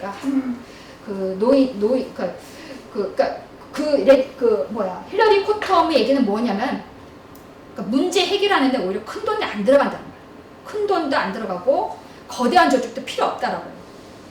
제가 어디서 무슨 얘기를 들었는데, 예를 들어 뭐 환경 문제다라고 하면 한 마을에 제가 정읍에 갔다 왔거든요. 정읍 갔다 왔는데 여기서 한 얘기가 만약 환경 문제를 정읍시에서 해결하려고 한다라고 하면은 건물부터 세운다. 건물부터 세우고 위원회를 만들고 건물 세우고 보호서 쓰고 돈을 따야 되니까. 그러고 나서 막 이렇게 크게 뭐라고 리본 커팅 딱 하고 사진 찍고 언론 보다 이렇게 하는 거예요. 엄청난 돈이 나가는 거예요. 근데 실제로 마을 주민한테 그 돈이 하나도 안 가. 거의 안 가요. 그러니까 뭐 높은 사람 그 중에 몇 수익 계약하는 업체들만 돈 버는 일이지 아무한테도 안 가요. 그래서 힐러리 코텀은 예를 들면 노인복지다. 아파트에 혼자 사는 노인들이다. 근데 그 노인들의 일단은 얘기를 들어봐요. 그래서 한 노인은 나는 크게 먹고 사는 건 지장 없는데 나는 노래를 좋아하는데 음악회를 알고 싶어 했다는 거예요. 그럼 간단하네. 그래서 관리사무소 가서 요 아파트에서 그럼 일주일에 하루를 음악을 듣는 날을 정해서 하면 어떻습니까? 그래서 그렇게 했다는 거예요. 그래서 그냥 해결됐어요. 아무 돈 안 쓰고. 그 다음에 이제 문제 가정 얘기가 나오는데요. 엘라라고 하는 가정 얘기가 나와요. 그 엘라는 뭐 어린 딸이 임신하고 아들은 맨날 칼 들고 휘두르고 그리고 자기는 수입도 없고 그래요. 근데 이 엘라라고 하는 가족을 위해서 80 몇 개국이 관여를 한대요. 뭐 경찰국 뭐고 해서 엄청난 숫자의 그 공공기관이 관여를 해요. 근데 아무런 도움을 안 줘요. 그래서 그 여성의 바람은 뭐냐면 그리고 너무 싫대요. 맨날 전화 와서 뭐 하고 너무 싫고 그리고 자기 너무 창피하대요. 내가 복지 수혜를 받는 그 존재로서 너무 창피하대요. 그래서 이 힐러리 코턴은 뭐냐면 이 얘기를 해요. 다 필요 없고 그때 그 예산은 더 들어가지 않는다. 그래서 이 문제 가정의 그 부모들을 한 자리에 모아놓고 일단 사람을 뽑아요. 이 문제를 해결할 사람들을 뽑는데 그 사람을 그 가족이 뽑게 했어요. 그 실제 예를 들면 엘라라고 하는 그 미혼 그 혼자 그 가정을 이끄는 그 여성과 그 몇몇 문제 가정의 그 부모들을 내놓고 이 일을 해결할 그 공무원들을 앞에 세워놓고 당신들이 뽑으라고 했던 거예요. 그래서 면접도 해요. 면접도 실려서 그 공무원들을 뽑아요. 그래서 그 공무원들을 한 일이 뭐냐면 만나요. 그냥 계속 만나요. 뭐 아무런 뭐 테이프 커팅 없고 건물도 안 만들고 면회도 안 만들어요. 그렇게 뽑힌 공무원들이 뭐 하여튼 시민단체랑 합쳐서 어떤 그 서클을 만들어요. 무슨 서클이라고 하는데 서클 운동이라는데 만나요. 얘기를 듣는 거예요. 그리고 그 예산은 그대로 그 사람들이 원하는 데 써요. 그냥. 그래서 우리는 뭐 예를 들어서 저는 당장 생계가 이렇게 그게 문제예요. 그럼 그래요? 그리고 거기에 대한 그 처방을 같이 해결해요. 그래서 그 주민이 자기가 문제를 해결하고 있다는 그런 생각을 갖게 하고 그러니까 이런 거죠. 내가 뭐 예를 들어서 오늘 우리 아이가 이렇게 문제야 그러면 내가 친한 언니한테 전화해서 우리 아들이 이렇게 말썽을 부려 그래 그거 어디 가면 뭐가 있어라고 알려주는 그게 컨돔인 거잖아요. 그래서 그런 식으로 이렇게 공무원들이 붙어서 그 예산을 그렇게 직접 쓰게 본인들이 원할 쓰게 하니까 어느 가족은 저녁 식사하는 데 쓰고 어느 가정은 뭐 사회적 교육을 만드는 데 쓰고 어느 가정은 울타리를 고치는 데 쓰고 이랬다는 거예요. 근데 뭐 몇 달 후에 그 가정 전부 다 문제가 다 해결됐어요. 그러니까 역량을 키워주는 한 거예요. 다 그 가정이 역량을 키워줬고 그리고 진정한 복지는 관계라고 해요. 관계.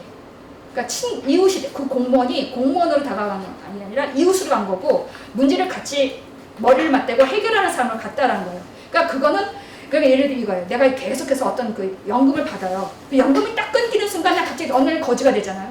근데 이렇게 공무원이 그 예산을 갖고 나랑 계속 돌보면서 내가 역량을 기르고 내가 자립할 수 있게 도와준다는 거죠. 그래서 예산 더 한 푼 늘리지 않고 각 가정이 다 역량 있는 가정으로 됐어요. 힘 있는 가정이 됐다. 그래서 그런 일을 해라. 힐러리 코턴은 이제 그런 제안을 하고 있는데 이게 제가 보기로는 옆에서 돕는 집사 역할을 한 거다. 이런 생각이 듭니다. 그리고 양육하는 집사. 이건 잠깐 제가 논쟁거리고 여기 어르신들 많아서 제가 조금 아주 이게 좀 조심스러운 건데요. 양육하는 집사라고 해서 이거는 이제 비혼 사회. 제가 여러 공동체가 있는데 그 미국 원주민 중에 그 이로쿼이족이 있고요, 히말라야 모소족이 있고요, 그리고 수마트라의 미낭바카우족이라고 있어요. 근데 이들 세 종족의 특징은 뭐냐면요, 공동 돌봄과 모계 사회.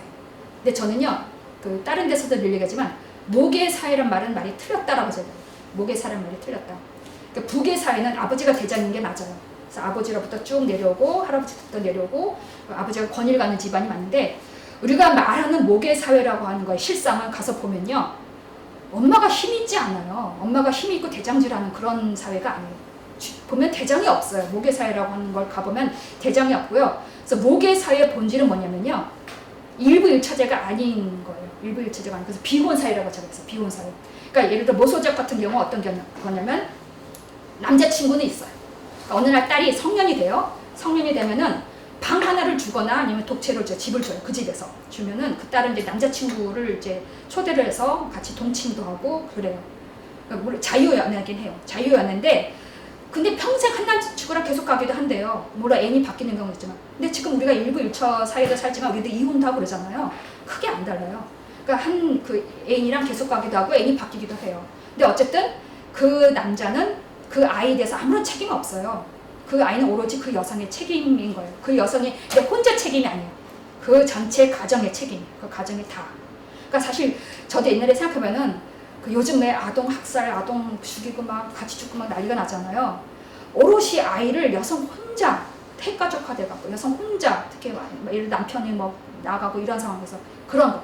옛날엔 이모 할머니 뭐 이렇게 여럿이 그 아이를 돌봤어요. 그 온 마을이 한 아이를 돌본다 이런 말도 있잖아요. 사실 공동체가 컸단 말이에요. 그 아이를 내가 가서 반일하면 우리 뭐 이렇게 다른 옆에 이모가 봐주고 뭐 이런 식이었다는 거죠. 근데 이런 소위 말한 모계 사회는 그러니까 딸과 외삼촌이 있죠. 특히 외삼촌. 그러니까 남자들 할 일이 있어요. 그러니까 저는 그래서 이런 얘기를 해요. 일부 일처는 동물 사회를 보면 그래서 대장질을 안 해. 그러니까 엄마가 대장을 한 게 아니라 되게 그 나무로 치면 이렇게 뿌리를 내리는 게 그 부계 사회라고 한다면 이건 덩어리 뿌리처럼 옆으로 쭉 뻗어나는 게 이제 모계 사회 특징이라는 거예요. 계속 이렇게 아이를 낳고 그럼 외할머니가 돌보고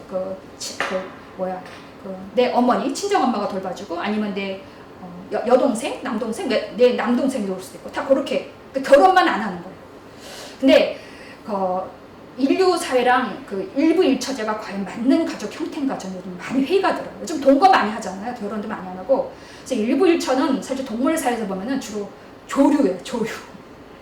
이런 얘기하면서 좀 조심해서 새들이 주로 알을 품고 있으니까 수컷이 같단 말이에요. 가장 인간이랑 그 가깝다고 여겨지는 침팬지, 보노보 사회도 보면은 딱 이렇게 비혼 공동체를 이루는 비혼 사회다. 비혼 사회다. 그러니까 그 엄마가 이렇게 돌보는데 공동 양육한 그런 사회예요. 그래서 그 왜 아버지들이 보면은 그런 얘기 하시잖아요. 집에 가면 나만 들어가면 말 딱 안 하고 자기들끼리 쏙떡거리고 유쾌한데 나만 따돌리는 것 같고 그래서 막 그런 말씀 하시잖아요. 되게 소외된 것 같고 그런 말씀 하시잖아요. 그게 자연스러운 그런 상태가 아니어서 그런 게 아닌가. 근데 그 아버지를 가장 기다리는 사람은 그 아버지의 어머니예요. 어머니는 오매불망 우리 아들 언제 오나. 우리 아들 어떻게 되나 걱정한단 말이에요. 자기가 가장 사랑하는 존재는 어머니 옆에 가 있어야지 사실은 모든 아버지들이. 그러니까 그 법정 스님이 그런 얘기 하셨다더라고요. 법정 스님이 아니라 법륜 스님. 그러니까 지금 오늘날의 가족은 남남끼리 살아서 문제가 되는 거다. 그러니까 벌써 부부가 남남이잖아요. 근데 또 여성이 또 시집을 가면 거기 또 명절 되면 다 남들이야 동서고모. 근데 이런 비혼 가정은 다 가족이에요. 다 혈연이에요. 그 혈연 아닌 사람 한 명도 없어요. 그러니까 경제 공동체도 할 만한 거고. 저는 그런 얘기해서 아버지들이 서럽고 외롭고 이런 건 사실 너무 부자연스러운 가정 형태가 아닌가. 그래서 원래 그러니까 어머니들은 가장 사랑하는 어머니 옆에 아들이 있고 그런 사이가 이런 생각도 한번 저는 해봤는데, 그러니까 요즘 다양한 가족 형태 얘기 나오기 시작했거든요. 다양한 가족 형태에 대해서 뭐 이제는 사실 어떤 가족 구성권이라 해서 반드시 남성과 여성 혼인해서 뭐 이런 것이 아니라 친구랑 살 수도 있고 여성끼리 살 수도 있고 뭐 이렇게 가족 자체를 내가 선택할 수 있어야 된다. 근데 이게 히말라야 모소적 얘기가 아니에요. 원래 우리 전통 가족이 그랬어요. 그러니까 우리 전통 가족은 17세기까지만 해도요 장가가 안 다르잖아요. 장가가 안 다. 그래서 신사임당만 해도 그게 자기 집이에요. 자기 외할머니 집이고 계속 자기 집이에요. 율곡이 엄마 집에 살았단 말이에요. 그래서 김종서가 뭐라 하냐면은 이렇게 얘기를 해요. 김종서가 여자가 시댁 가는 건 중국의 풍습이고 남자가 여성 집에 가는 것이 우리의 전통이다. 이런 표현까지 사실 썼어요. 그래서 굉장히 사실은 여성 집에서 그냥 자녀를 기르고 남편은 왔다 갔다 그런 형태가 사실 굉장히 일반적이었다라고 하는 거예요. 근데 그게 왜 바뀌었냐라는 것도 얘기 길어지니까 나중에 말씀드리고요. 그런 식으로 공동의 양육의 장이었다라고 이야기됩니다. 그리고 이제 집사로서의 생태심은 또 얘기할 수 있는 것이 이제 동학의 경물사상인데, 동학 같은 경우는 이게 여러 종교가 있는데 사물까지도 공경하라라고 하는 것은 정말 불교도 그렇지만 동학에서 이게 아주 보기 드문 그러한 사상입니다. 그리고 동료로서의 생태심은 아까 제가 말씀 5번째쯤 되는 건데 동료로 봐야 된다라고 하는 건데, 그러니까 파트너십의 등가성, 이 말은 뭐냐면은 동등한 주체를 본다라고 하는 거예요. 동등한 주체를 보고 모든 생물 이런 것도 동등한 생물로 본다. 그래서 요즘 지도자 없는 사회운동, 이게 무슨 얘기냐면요, 똑같으니까 누가 나보다 우월하고 이런 거가 없어요. 그러니까 지금도 우리가 운동을 할 때 요즘 리더십이 굉장히 중요한 건데, 대표를 세우거나 누구를 중심으로 뭉치거나 누구의 사상을 기린다거나, 그래서 사실 지난번에 김지아 사상 얘기를 했었는데 제가 그런 문제제기는 계속해요. 누군가를 계속 우리의 뿌리는 누구고 이런 거 있는지 사실 낡은 거다. 그분은 이제 인용하는 사람만 됩니다. 참고자료로.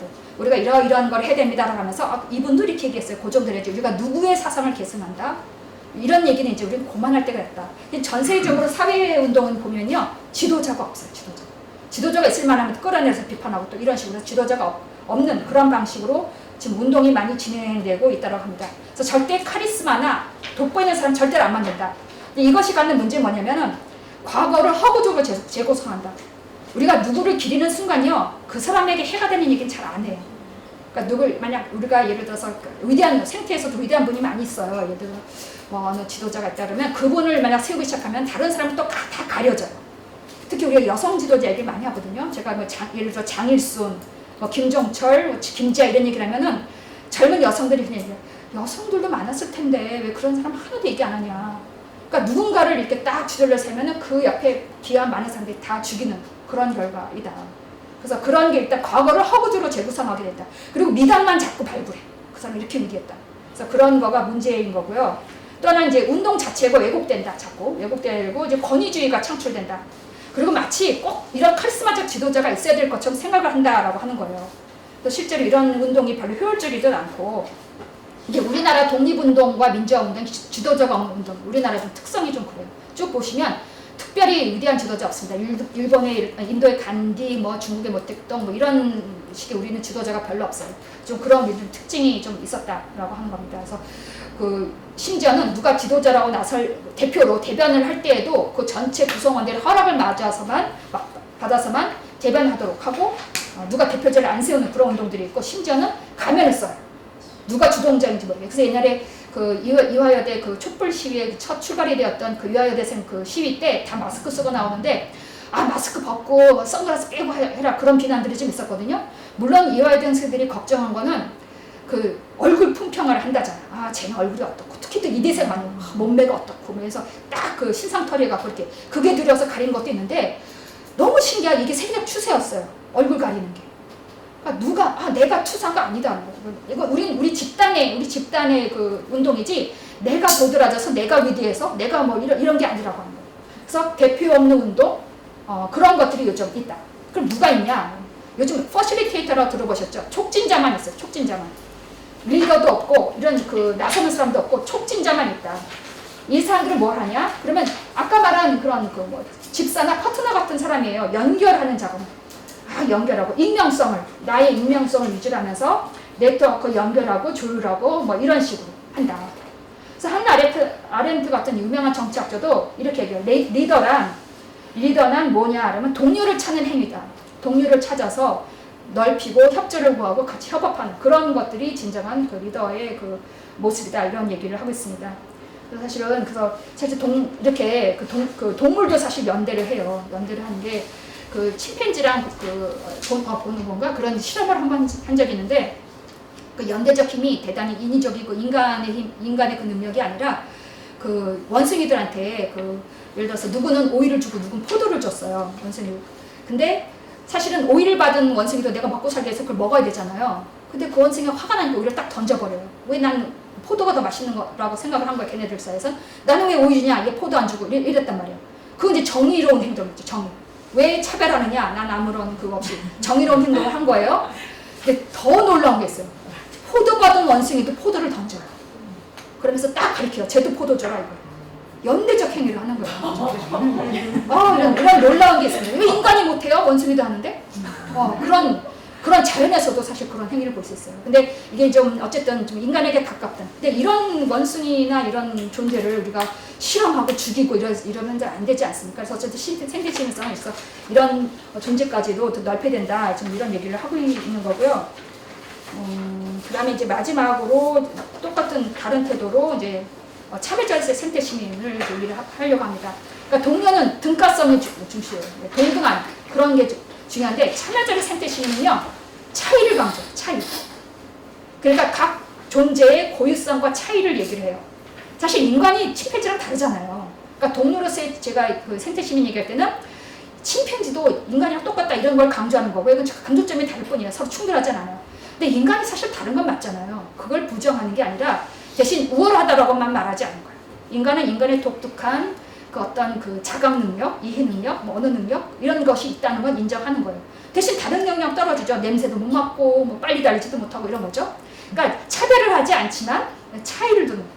그리고 인간은 인간만이 갖는 그런 고유한 능력으로 기여를 해야 된다.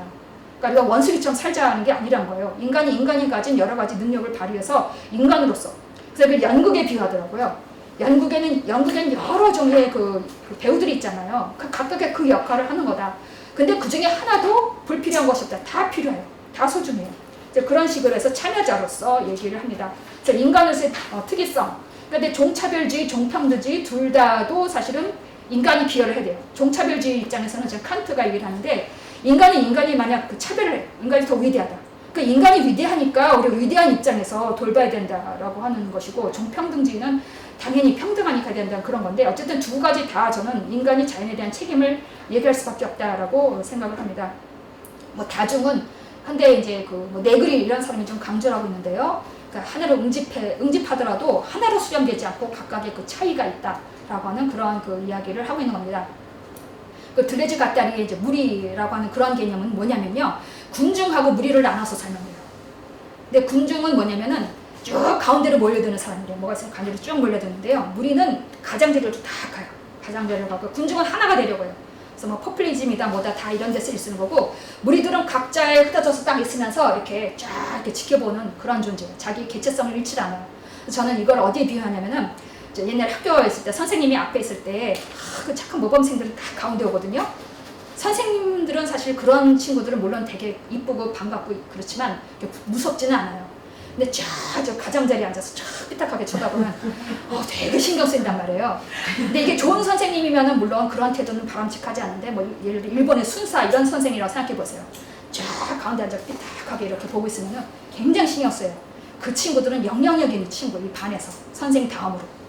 그런 존재가 돼야 된다 이렇게 하는 거예요. 그래서 비유가 제일 적절치는 않은데 나는 무리 중에 일어나서 그러니까 무리는 늑대 무리를 얘기해요. 늑대 무리는 하나하나가 다 자기 역할이 있고 되게 겁나는 존재. 개체성을 잃지 않아요. 근데 동양 개념에 화이부동이 딱 맞아요. 화합하되 같아지지 않는다. 그러니까 군자는 그 조화롭게는 하지만 동질적으로 되지 않는다. 나의 어떤 특징을 그대로. 근데 소인배는 화합하진 않아요. 오히려. 다 같은데 화합을 안 해. 그 반대라고 얘기를 하더라고요. 그래서 그런 거를 이렇게 얘기를 하기도 합니다. 그 호민들도 되게 좋아하는 개념이었으니까 다른 데서 늘 많이 얘기했는데 제가 시간이 없어서 말을 못했는데 그러니까 호민은 쫙 이렇게 상황을 보면서 정보를 모으고 함부로 경고망동하지 않아요. 그러니까 제가 이제 항민, 원민, 호민 나뉘는데 항민은 그냥 착한 백성이에요. 그냥 정보말 잘 듣고 그러는 백성이고 원민은 되게 원한에 가득 차 있어요. 사실 그래서 뭐 문재인 그 집 앞에서 막 돌 던지고 뭐 윤 대통령 집 앞에서 돌 던지고 이런 사람들이 원민이에요. 방법을 잘 몰라. 되게 원한이 많은데 방법을 모르는 거고 호민은 쫙 그 사태를 쫙 보다가 지금 때다 싶었을 때 쫙 한번 나오면 원민이 제일 먼저 따라 나오고 그 다음에 항민도 따라 나온다는 거예요. 지금 우리가 뭐 혁명의 시대는 아니라서 이게 적절한 것 같지는 않은데 어쨌거나 우리는 정보를 모으고 쫙 그래야 된다. 그리고 참여자로서의 생태시민 중에서는 이제 그 동학의 상호보조와 이찬식전 이 개념이 있는데 그러니까 이찬식전은 하늘을 먹는다 이런 개념인데 사실 생물과 생물이 이렇게 서로 먹고 먹힐 때 하나가 되지 않아요. 제가 이걸 참여자로서 얘기하는데 하나로 합쳐지면 이제 동질적인 것이 되는데 하나로 합쳐지지 않고 예를 들어 눈 같은 거 있잖아요. 내가 돼지를 먹는다 그러면 돼지가 내 안에 있는 거예요. 없어지지 않아요. 그러니까 그런 원리라고 하더라고요. 그래서 내가 뭘 먹을 때 되게 조심해야 된다고 하더라고요. 이게 원시 생물로 가면요. 이 눈이 원래 어떤 생물이었다는 거예요. 링 마골리스의 책 보면 나오는 생물인데 얘가 어느 순간 다른 생물이랑 합치면서 그 눈으로서의 역할을 자기는 존재감을 잃지 않고 이 생물은 눈을 가지면서 볼 수 있게 되는 그런 거라는 거예요. 그래서 동학은 뭐라고 얘기하냐면요. 이게 딱 우리 뭘 먹을 것인가에 딱 해답을 줘요. 가까울수록 상호부자다. 가까운 존재는 서로 먹는 거 아니다. 인간이 인간 안 먹잖아요. 그러니까 가까울수록 먹지 말고 다를수록 이천시천이다. 다를수록 먹을 수 있다. 이천시천은 하늘이 근데 먹되 그 존재도 하늘이라고 얘기해요. 근데 가만히 생각해 보면요, 그 가까운 존재는 일단 포유류가 가깝잖아요. 그러니까 멀수록 먹을 수 있다. 가까운 건 포유류인데 그 중에 이제 이런 얘기잖아요. 왜 개 고양이는 안 먹고 불쌍한 소돼지만 먹냐 그러면서 막 얘기를 하거든요. 근데 가만히 생각하면 이제 개 고양이는 이제 상호부조의 관계, 동질적 관계인 거예요. 그러니까 동질적 관계, 이질적 관계를 했는데 이미 내 식구잖아. 나랑 같이 밥 먹고 테레비 보고 이런 존재란 말이에요. 그러니까 동질적 관계. 근데 동학에서 동질적 관계는 먹고 먹히는 관계가 아니라고 얘기해요. 근데 가축이 이제 좀 먹고 먹히는 관계가 돼서 조금 그런데 그리고 포유류보다는 좀 더 먼 조류가 낫고 조류보다는 뭐 어류가 낫고 어류보다는 식물이 더 멀고 이런 거잖아요. 그래서 멀수록 먹을 수 있다라고 이렇게 얘기를 합니다. 통합 같은 경우는 그러니까 이렇게 이거예요. 우리가 이제 녹색 지도자가 돼요. 뭐라고 얘기하냐면은 이제 그 여기서 그레이브스라는 사람이 이런 얘기한 건데 우리가 이제 되게 깨어 있는 사람이에요. 우리가 녹색 그런 우리가 사상 갖고 있어요. 근데 커뮤니티 단계가 이제 그런 단계인데 되게 나보다 생각이 다른 사람이나 생각이 못 미치는 사람 막 뭐라고 해. 아, 너는 아직도 그러지 말라는 거예요. 특히 젊은이를 꾸짖으면서 능력주의가 뭐래 꾸짖지 말라는 거예요. 근데 시너지 단계에 가면은 나보다 생각이 좀 이렇게 아직 덜 깨었다는 표현도 여긴 부정하죠. 다르게 생각하는 것 뿐이라 하면서 다른 사람도 다 같이 그 사람 나름대로의 이유가 있을 거라 해서 다 이렇게 통합해서 시너지 단계라고 해요. 각각 다른 생각들이 그러니까 좌파든 진보든 우리 같이 이렇게 생태주의자의 문제 뭐냐면 되게 오만해서 이렇지 않은 사람을 비웃는 거야. 막 야단치고. 근데 한 명의 채식인보다 10명의 저육식인이 더 중요하단 말이죠. 저도 육식하고 저도 뭐 염색하고 이러잖아요. 그래서 사실 이럴 때 되게 좀 이게 신경 쓰이긴 해요. 근데 덜 하는 게 덜 하는 거 쉽잖아요. 덜 하는 거 쉽기 때문에 이런 사람을 더 많이 이렇게 해야지 완벽하게 돼서 좀이라도 뭐 종이컵 버리면 막 뭐라고 하지 말라라고 하는 거예요. 그런 태도 하지 마라. 이게 좀 통합과 조화의 지향을 하는 그런 입장입니다. 그래서 사실은 이 세 가지를 동시에 동물과의 관계를 만약 놓고 보잖아요. 그러니까 만약 앞서 얘기한 스튜어드, 집사, 동료, 참여자를 나누고 보면은 이렇게 가능한 것 같아요. 개, 고양이 중에 이제 인간의 돌봄이 꼭 필요한 그런 동물이 있어요. 그런 건 내가 스튜어드로밖에 할 수가 없어요. 마르치스, 풀어보세요. 걔가 어떻게 살 수 있나. 털 길고 그래서 걔는 죽어요. 걔는 어차피 나 이제 돌봄이 필요한 내가 스튜어드로서 돼야 되는 것이고요. 그럼 예를 들어 마약 찾는 게, 그리고 맹인에게 봉사하는 게, 승마장의 말 이런 거 있잖아요. 그건 동료로서 봐야 된다. 내가 동료로서. 그러니까 이거는 집에서 기르고 이뻐하면 오히려 개들을 안 좋아할 수도 있어요. 내가 뭐 목장에 가서 양떼를 몰고 싶은데 그런 개들은요. 그럼 나의 동료다. 동료에 대한 취급은 어떻게 돼요? 존중해주고요. 존엄하게 돼야 돼요. 그래서 경마장의 말 나중에 죽여가지고 뭐 말고기 먹고 이러지 말고 그 평생 고생했는데 인간의 동료로서 그 동료로서 우리가 존중해줘야 되는 그런 게 필요한 것 같고요. 참여자로서의 동물은 뭘까 생각하면 야생동물이에요. 그러니까 참여자로서의 동물은 나랑 다른 거예요. 온전히 다른 거기 때문에 이거 좀 가까이 있으면 안 되고 거리를 둬야 돼요. 그래서 밀림을 훼손하면 안 되고 그들이 이렇게 잘 살 수 있게 이렇게 그들의 영역을 보호해줘야 된다. 이런 좀 생각을 해봤습니다. 그래서 이제 마지막으로 가면요. 이런 것에 가장 적합한 게 불교예요. 기독교도 인간이 만물의 영장이라고 하고 뭐 모든 종교가 그런데 불교만이 인간 중심주의를 벗어났다. 심지어 내가 전생에 개일 수도 있고 뭐 이런 거잖아요. 그런 거가 그래서 불교에 딱 맞는다고 보여지고 그리고 브레이든이 그 스님을 만나서 이런 질문을 했다고 해요. 우리를 타인과 세상과 우주를 연결시키는 건 무엇입니까? 라고 질문했는데 그 티베트 스님이 만물을 연결하는 것은 자비다 이렇게 얘기했대요. 그래서 그렇게 얘기하더라고요. 사랑을 물약으로 표현하면 뭐겠냐? 연결이다. 연결이 바로 사랑이다. 물리학적으로 이렇게 얘기를 했다라고 합니다. 그래서 자비는 인간의 경험일 뿐만 아니라 우주의 힘이다 라고 얘기를 했고요. 글레이서라는 사람은 그래서 보살은 바로 우주의 신이다 라고 얘기를 했답니다. 사실 보살이 생태 시민인 거예요. 제가 이제 잘 불교 모르지만 이 정도는 제가 마무리하겠습니다. 이상입니다.